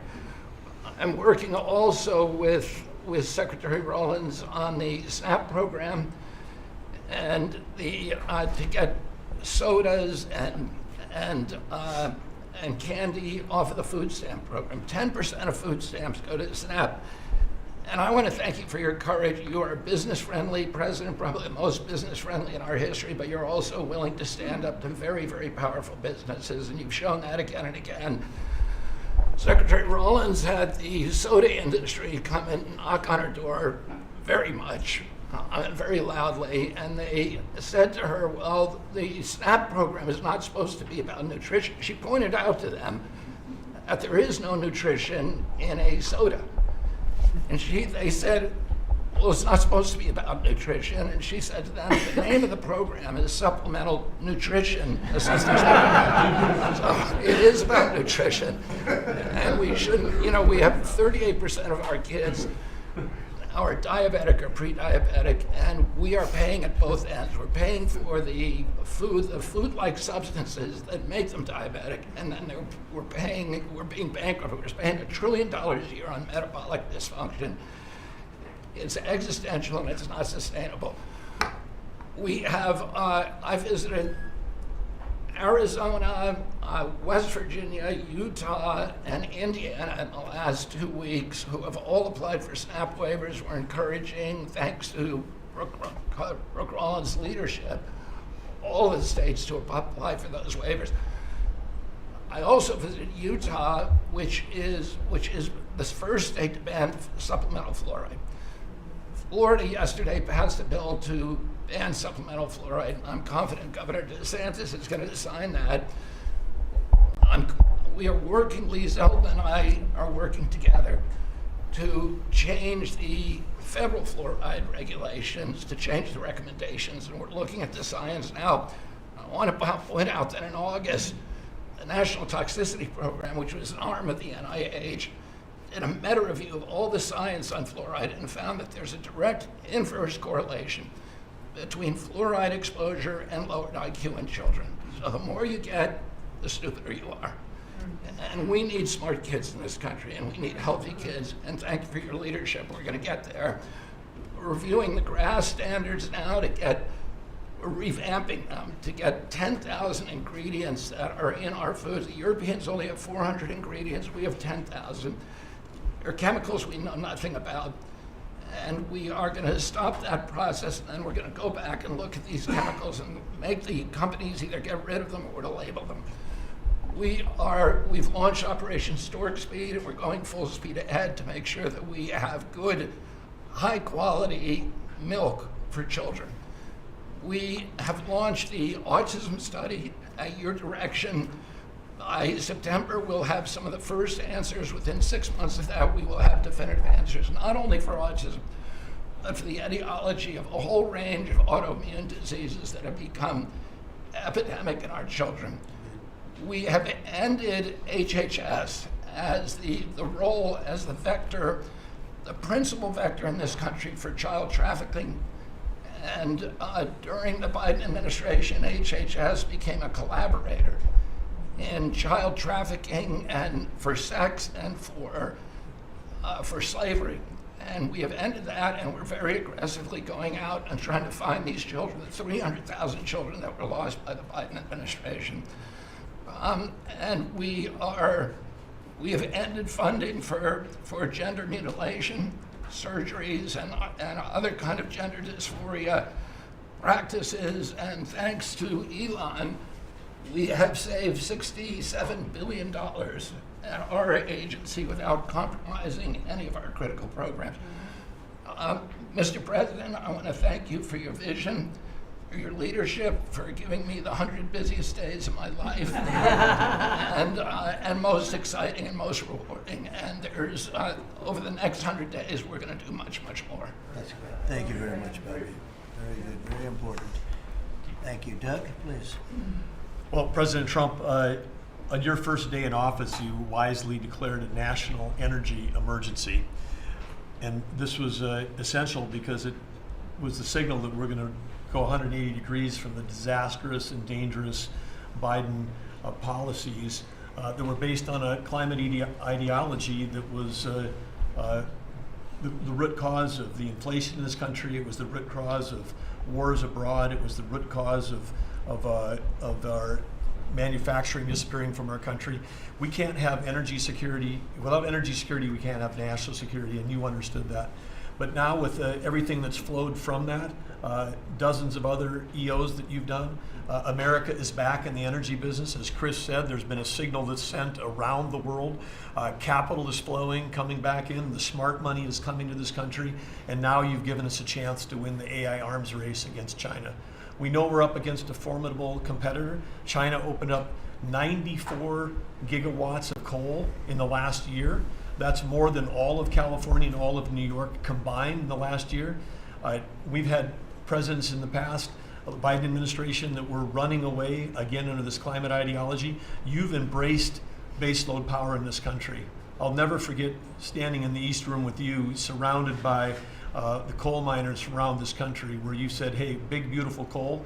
As we work to try to identify the balance sheet of America, our earliest estimate is that the coal resources in America, just on public lands, could be worth $8 trillion with a T. That was all going to be taken off our balance sheet if we weren't going to touch it.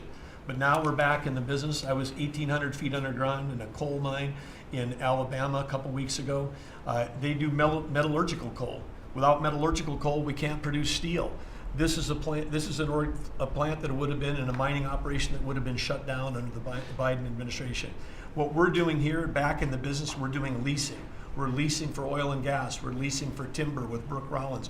We're leasing for grazing. We're leasing for critical minerals, which is key. And when we lease the public lands appropriately and by the law to do that, we're bringing in revenue. We're bringing in jobs. We're helping strengthen America. And so we're treating our natural resources like the American balance sheet they are. And America's resources, the 700 million acres of surface that's public, the 700 million of subsurface, the 2.5 billion offshore, all contain what we need to have self-sufficient supply chains. And so in this, we're focused deeply on critical minerals. The Biden administration put us in a real predicament right now. The whole trade team, the whole cabinet, Susie's jumping in, leadership across everybody in the National Energy Dominance Council. But of the top 20 critical and rare earth minerals that we need for defense, that we need for industry, China's controlling 85% of the refining for that. So we are running at warp speed 7 days a week to try to put ourselves back in business in that way. So, and I want to just close out by saying a couple other things. One is the border. Few people realize that 41% of the southern border is in Department of Interior. And then we've got a few more percent that come with Brooke and with the Forest Service. But that's been a risk area. Part of the reason everyone's pouring into our country, Biden wasn't enforcing the border laws. They definitely weren't enforcing it on public lands. And so again, using tying two presidents that had a great propensity for action, Theodore Roosevelt in 1907 created what was called the Roosevelt Reservation, 60-foot strip that go from Texas all the way to the Pacific Ocean, because he was worried in some future state there might be smuggling. I don't think he was anticipating human smuggling and fentanyl trafficking, but that has been largely unused. He gave us the authority to transfer that, and so working with Christie and working with Pete, we've transferred that to the DOD. So transferring land from the other agencies like Interior to the Department of Defense, then as Pete said, they can do the detain and assist with the military. And having been down at the border multiple times in recent week, I can confirm everything Christie said. The enthusiasm, the morale of that group is exactly 100% opposite of when Christie and I were down there as governors. I had Border Patrol people say, they were multi-generational service in that law enforcement that said, my wife and I are telling our children never to go into this thing, to go into Border Patrol. People this time were saying, I got a 17-year-old. As soon as they turn 18-year-old, they're signing up. My wife is thrilled. They're going into law enforcement. They're so proud to be serving with you. Everybody I've met, whether it's in a coal mine or at the border, law enforcement, the one thing they say on those trips is, please thank President Trump from all of us, the change that you're making. And I want to say especially this became very dear when we last week renamed a U.S. Wildlife Refuge in honor of Jocelyn Nungare. Jocelyn Nungare, of course, lost her life tragically to illegal Venezuelan gang members in this country in a horrific way. But her mother, Alexis, was at that ceremony. Her grandmother was there, and Jocelyn's great-grandmother was there. There 3 other generations of that family were there. They all wanted to pass on their thank you to you too, and we've secured her name forever as a sanctuary, and really is saying that every child, every 12-year-old, every child in America should be safe in their own communities, and you've dedicated a beautiful piece on the coast in honor of her. So, President Trump, in your first term, when I had a chance to work with you as governor, you were courageous. The thing that's empowering this amazing group of people around this table, and you've probably assembled the greatest cabinet ever, is that this time you're not just courageous, you're actually fearless. And it's your fearlessness to take on the issues that other presidents would not touch, whether it's the work that we're doing with successfully streamlining and right-sizing government, or whether it's taking on the issues at the border, or whether it's embracing the power we need to win the arms race. You're fearlessly doing that, and that creates it just all of us can sprint because you're running ahead. So thank you. Well, thank you, Doug. And you are doing a great job. And with Chris, that's a pretty much unbeatable combination, I have to tell you. So thank you both very much. Thank you, Doug. It's great. Marco? Well, it's not easy to go last after all these reports that have come here. First of all, Mr. So I better be good, and I'll be short as well. A couple things, Mr. President. I think you deserve a lot of credit for 2 things. The first is assembling this great team of people. Some of whom I've known for a long time, others who I've gotten to know during this period of time, but putting together a team, not just of talented individuals, but that work well together. It's something never going to be reported on in the media or fully seen, but it happens every single day. For the most part, I interact with almost everyone around this table at some level, and because of Secretary Kennedy, I'm afraid to eat anything. So in front of him, yeah. He said Tootsie Rolls are okay in moderation. So.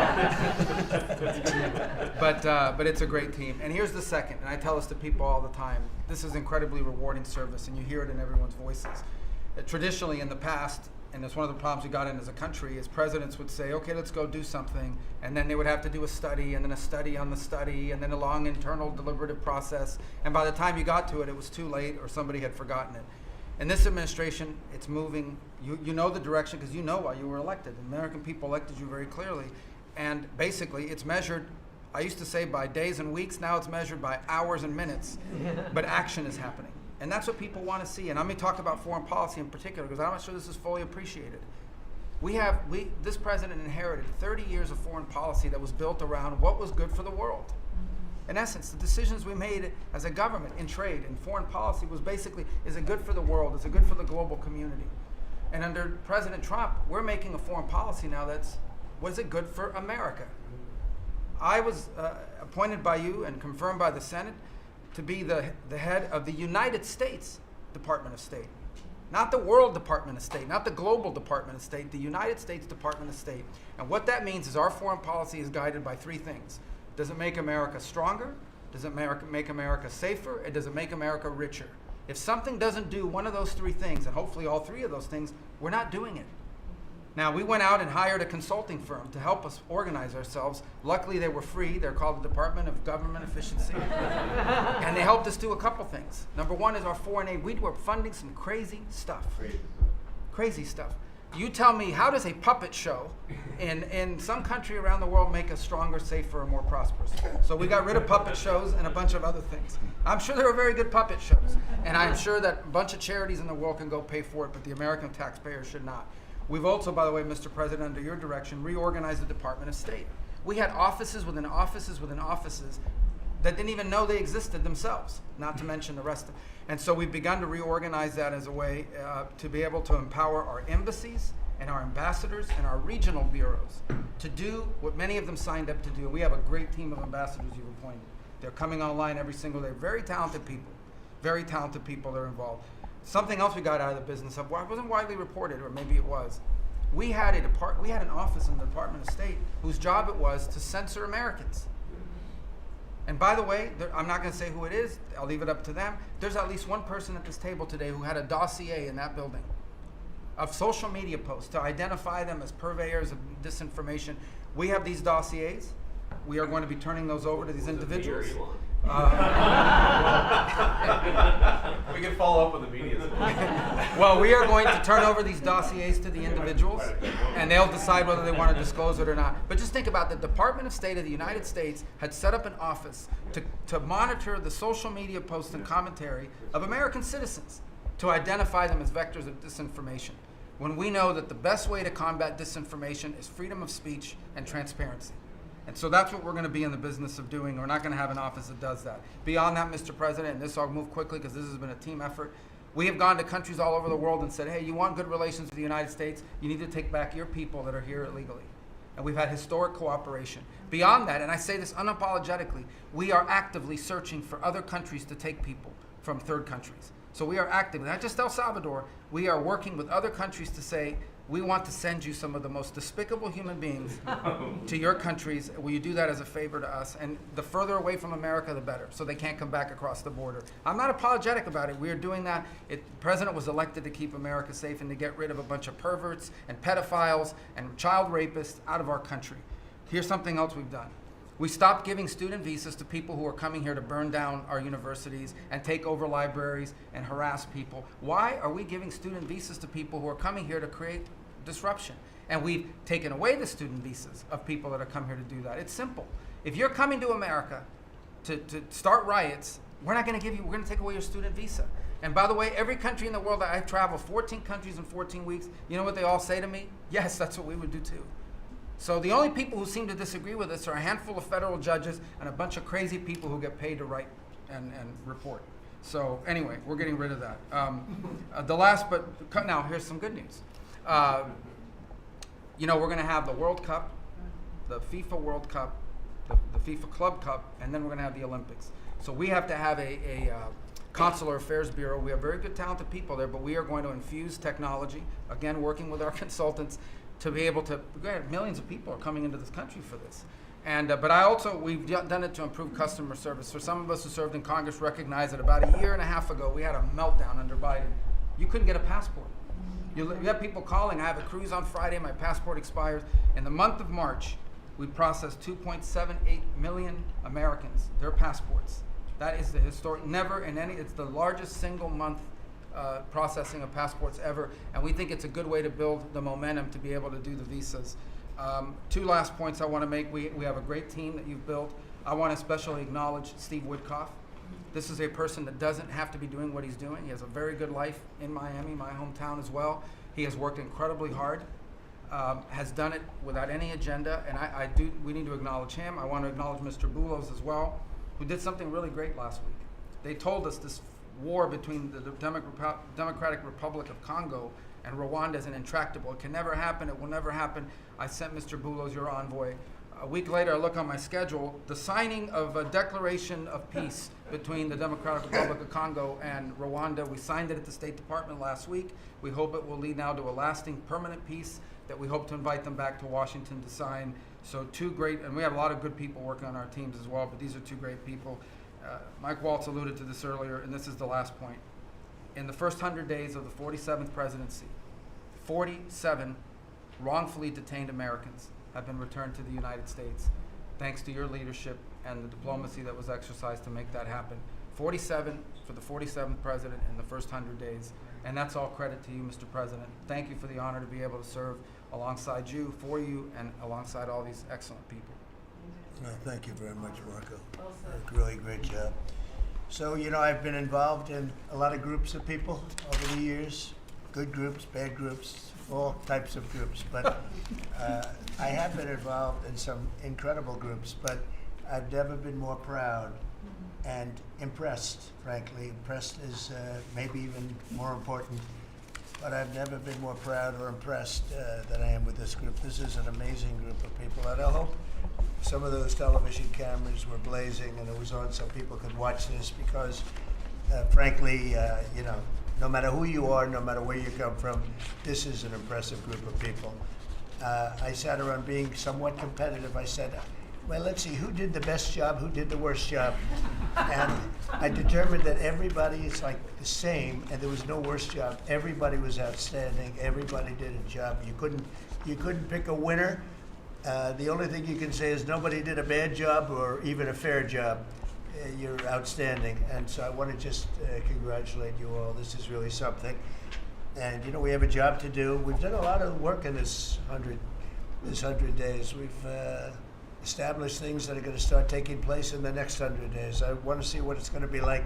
I think we're going to have to do this in 100 days, Susie, and we're going to see some very big results from the things that we've done. But I just want to thank everybody. This is really very impressive, and I hope the people at home got to see some of it. Nobody's ever done public cabinet meetings.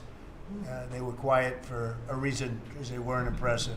And especially in the last administration, they were not impressive. But I just want to say that we're very proud of you, and I am in particular. Thank you all very much. Great job, and I think we're going to have some tremendous success for our country. And I don't know, it doesn't seem like a time to be asking questions. That was so impressive, that to be taking questions. Why did you do this? Why did you do that? Yeah, it just doesn't seem to be appropriate. I guess we probably have to take a couple because that was the purpose. But if you'd like to ask some, I think they should be very respectful questions at this point. This was an amazing meeting. And so if you'd like to ask a couple, if you'd like to pinpoint them to some of the secretaries, et cetera, would be fine. Yes. Secretary Rubio, can I ask you a question? You brought up El Salvador in your remarks. Have you been in touch with El Salvador about returning Abrego Garcia as a formal request from this administration to me? Well, I would never tell you that. And you know who else I'll never tell? A judge. Because the conduct of our foreign policy belongs to the President of the United States and the executive branch, not some judge. So we will conduct foreign policy appropriately if we need to. But I'll never discuss it. And no one will ever make us discuss it because that's how foreign policy works.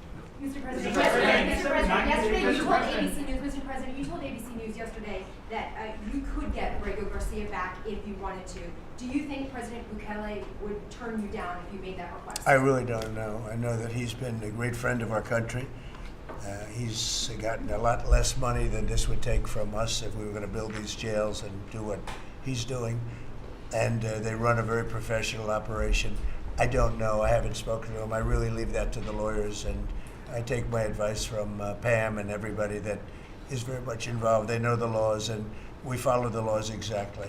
Mr. President, yeah, please. Transition, sir.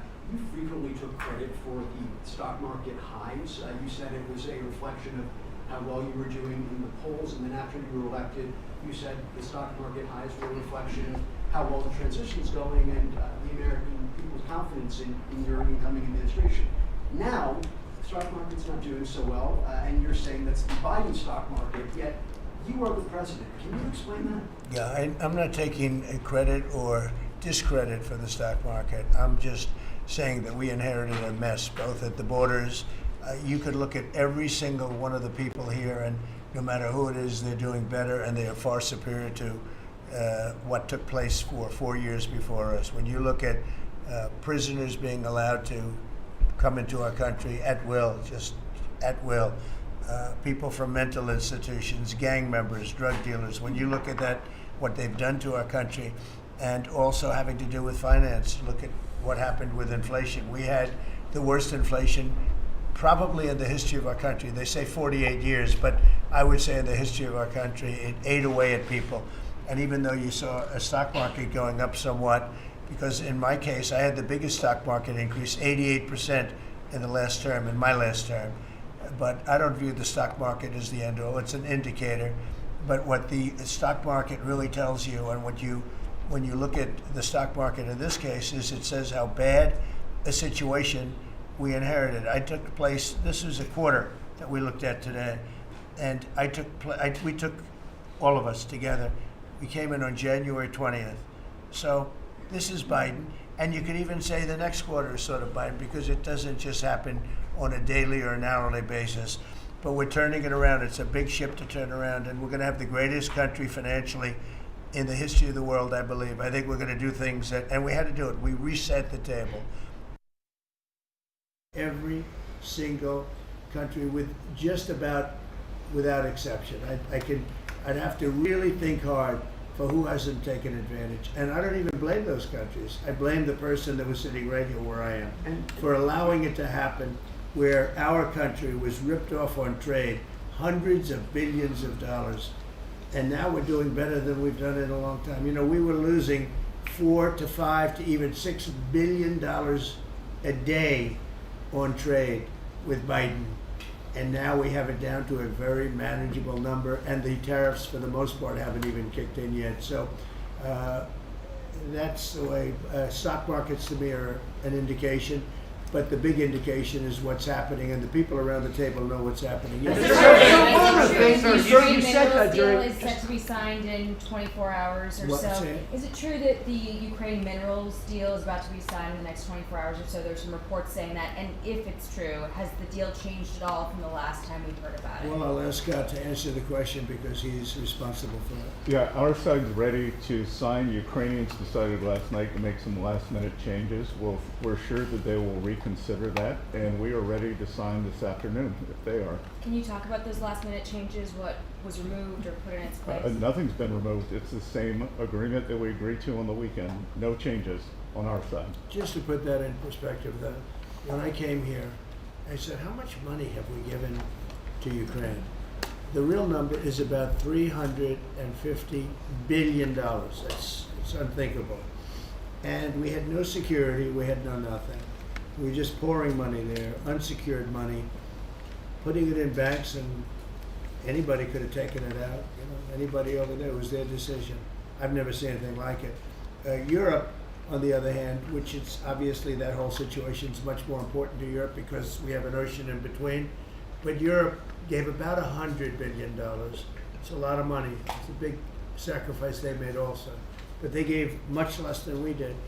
And their money is secured, totally secured, by deposits in banks. The deposits are largely Russian deposits. That's what Europe did, but their money is secured. So they gave $100 billion totally secured. We gave money like it's throwing it out the window. And it was done by Biden, and this is Biden's war. This isn't Trump's war. I'm trying to get out. And more than the money, they're losing about 5,000 young Russian and Ukrainian soldiers a week, mostly. There's some people also being killed in towns where missiles should not have been shot, small cities and towns.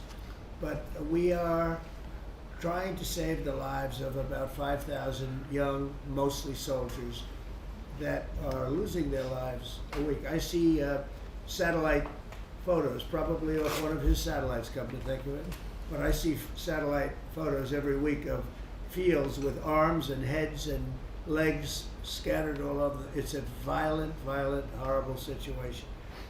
And more important than the money, I want to save the lives of people from other countries that are dying so stupidly, so needlessly, and they're dying. But I said, what are we doing? How did we get into this war? It would have never happened if I were president. Everybody knows, and it didn't happen for 4 years.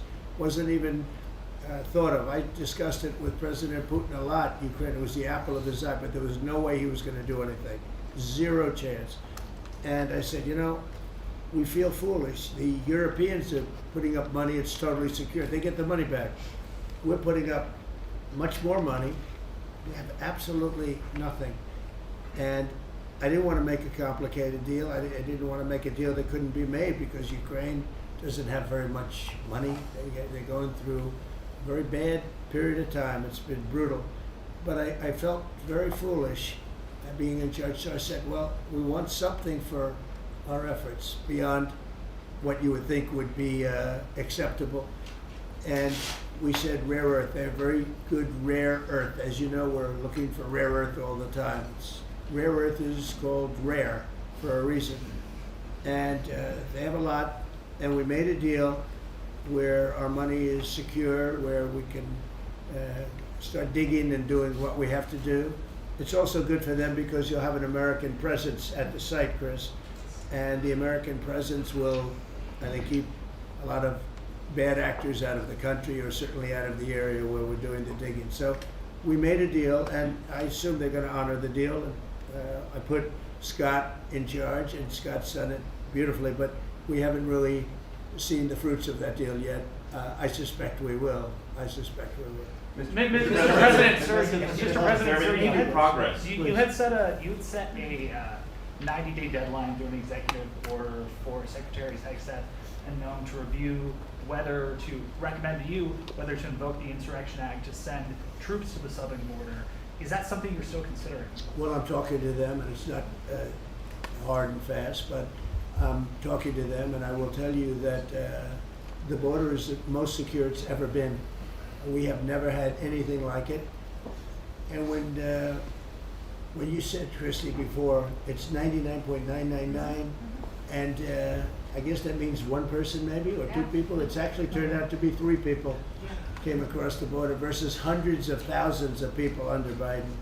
And we're talking about people coming. Look, people, they have souls, they have hearts. Many of them are good, but we have a country that's under siege. We have a country that really is I think it's under attack. In many ways, worse than under attack, because there are no uniforms. You don't know who the attacker is, so you really don't. It's not like you're fighting an army. You're fighting people. You don't even know who they are. But 11,888 murderers, many of them murdered far more than one person, are roaming. Now, some of them have already been caught. A lot of them have already been caught and taken out. But we're being impeded by judges from doing our job. And hopefully that situation's going to be solved, because I think nobody wants to have murderers and people from jail, and I mean for serious, serious crime. I remember the Biden people used to say, no, these are aliens that came into our country and they don't commit crime. I said, they don't commit crime, they commit worse crime. They make our criminals. Some of these people that they've allowed in through open border policies, the dumbest thing I've ever seen. You can look at some of these people and you say, this is not going to end well. But the people that they've allowed into our country are making our criminals look like the nicest people on earth. I will tell you, these are serious criminals. These are violent criminals. These are people that would kill you and wouldn't lose an ounce of sleep, and they wake up the next morning and they don't even remember it.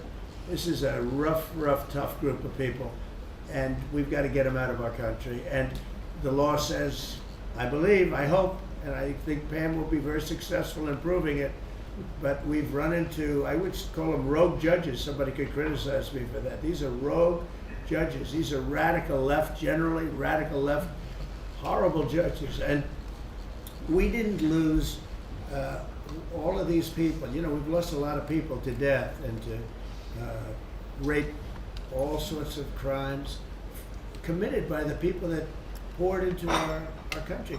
And they came in totally unimpeded. Just come on in. And you see it every night. You'd see thousands and tens of thousands of people pouring into our country. We have no idea who they are. And to this day, we're looking for people. We have no idea. We hear that we have terrorists in our country that are so bad, they couldn't stay in any other country, but we're getting them out. And the group between Pete and Christy and Tom Holman and everybody working together, the people that you would least suspect are reporting them, getting it, and the public is reporting them. The public is seeing. The public is calling and they're saying, you know, I live in a house and next to me moved in a group of people and they are very violent, and would go and would find out and would say, yeah, you're right, they were really violent, and we have information on most of them.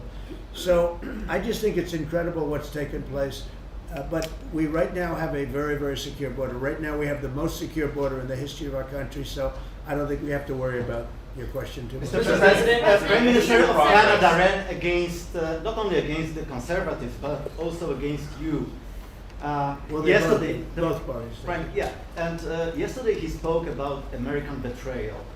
Are you interested in rebuilding relations with Canada, and if so, how? No, well, I think we're going to have a great relationship. He called me up yesterday. He said, "Let's make a deal." You know, he was running for office. They both hated Trump, and it was the one that hated Trump, I think, the least that won. I actually think the conservative hated me much more than the so-called liberal. He's a pretty liberal guy. Why do you think But so? no, I spoke to him yesterday. Couldn't have been nicer. And I congratulated him. You know, it was a very mixed signal because it's almost even, which makes it very complicated for the country. It's a pretty tight race. But he's a very nice gentleman, and he's going to come to the White House very shortly, within the next week or less. Mr. President, when will you speak to President Xi of China? When will you That'll speak to happen. him? I mean, look, right now, and I told you before, they're having tremendous difficulty because their factories are not doing business. They made $1 trillion with Biden, $1 trillion, even $1.1 trillion with Biden selling us stuff. Much of it we don't need. You know, somebody said, oh, the shelves are going to be open. Well, maybe the children will have $2 instead of $30, you know? And maybe the $2 will cost a couple of bucks more than they would normally. But we're not talking about something that we have to go out of our way. They have ships that are loaded up with stuff, much of which, not all of it, but much of which we don't need. And we have to make a fair deal. We've been ripped off by every country in the world, but China, I would say, is the leading one, the leading candidate for the chief ripper offer. There has never been a country that's been ripped off more than the United States of America under some of the dumbest leadership, and it usually starts with the president. And you can go back, and I'm not just talking about Biden. It's been the worst. I mean, the trade deficits and everything else, he's been the worst. But he had no idea what he was doing. And I think somebody ought to look at the auto pen to find out who was really running this country, because it wasn't Biden. Because nobody could agree to what he agreed to. Sir, what's your message for the girl who doesn't He put get our the job? country at risk, at tremendous risk, and fiscal risk, financial risk. So I think we have it very much. I really believe that the next 100 days is going to be even better than this. Look, I read an editorial yesterday from a group that normally wouldn't write a good, that this is the most consequential presidency in history, in the history of our country. This is not a particular group that would write that kind of an editorial, but they see what we're doing and what we had to do. And I believe if this group, not just me, if this group wasn't here, I think our country was going to be in, if it was lucky, just serious trouble, but a lot worse than that. I think our country could have been a total disaster. Bad things were happening with our country, and we've stemmed the tide, we've turned it around, but we're going to really turn it around over the next 3 years, 3.5 years, we're going to turn it around, and then hopefully it'll be in such great shape. That's my goal, to put it in such great condition that it can't be destroyed. Do you believe Thank you very much, sir. You mentioned this last night in your speech in Macomb, that we're facing an unprecedented situation where there's a lot of abuses of nationwide injunctions, sort of seemingly designed to curtail your power, specifically when it comes to deporting these illegal, violent aliens that came in under the previous administration. Have you spoken to your team about ways to mitigate this and continue to deliver for the American people on Well, that there aspect? are ways to mitigate it, and there's some very strong ways. There's one way that's been used by 3 very highly respected presidents, but we hope we don't have to go that route. But there is one way that has been used very successfully by 3 presidents, all highly respected, and hopefully we don't have to go that way. But there are ways of mitigating that. I want to thank you all very much. I thought this was an incredible cabinet meeting. I think there's probably has never been a cabinet meeting like this. You've never seen it on tape, that I can tell you. And I want to just congratulate everybody at the table. But we have a lot of work to do, but we're off to a great start. Thank you very much, Do everybody. you enjoy Mr. President leaving in the White House bag? Second time? Thank you, How's your life here? Thank you, everybody. I'm working hard. I like my life. I'm working hard, but I like it because we're doing a lot of good for a lot of people. Thank you very much. Thank you.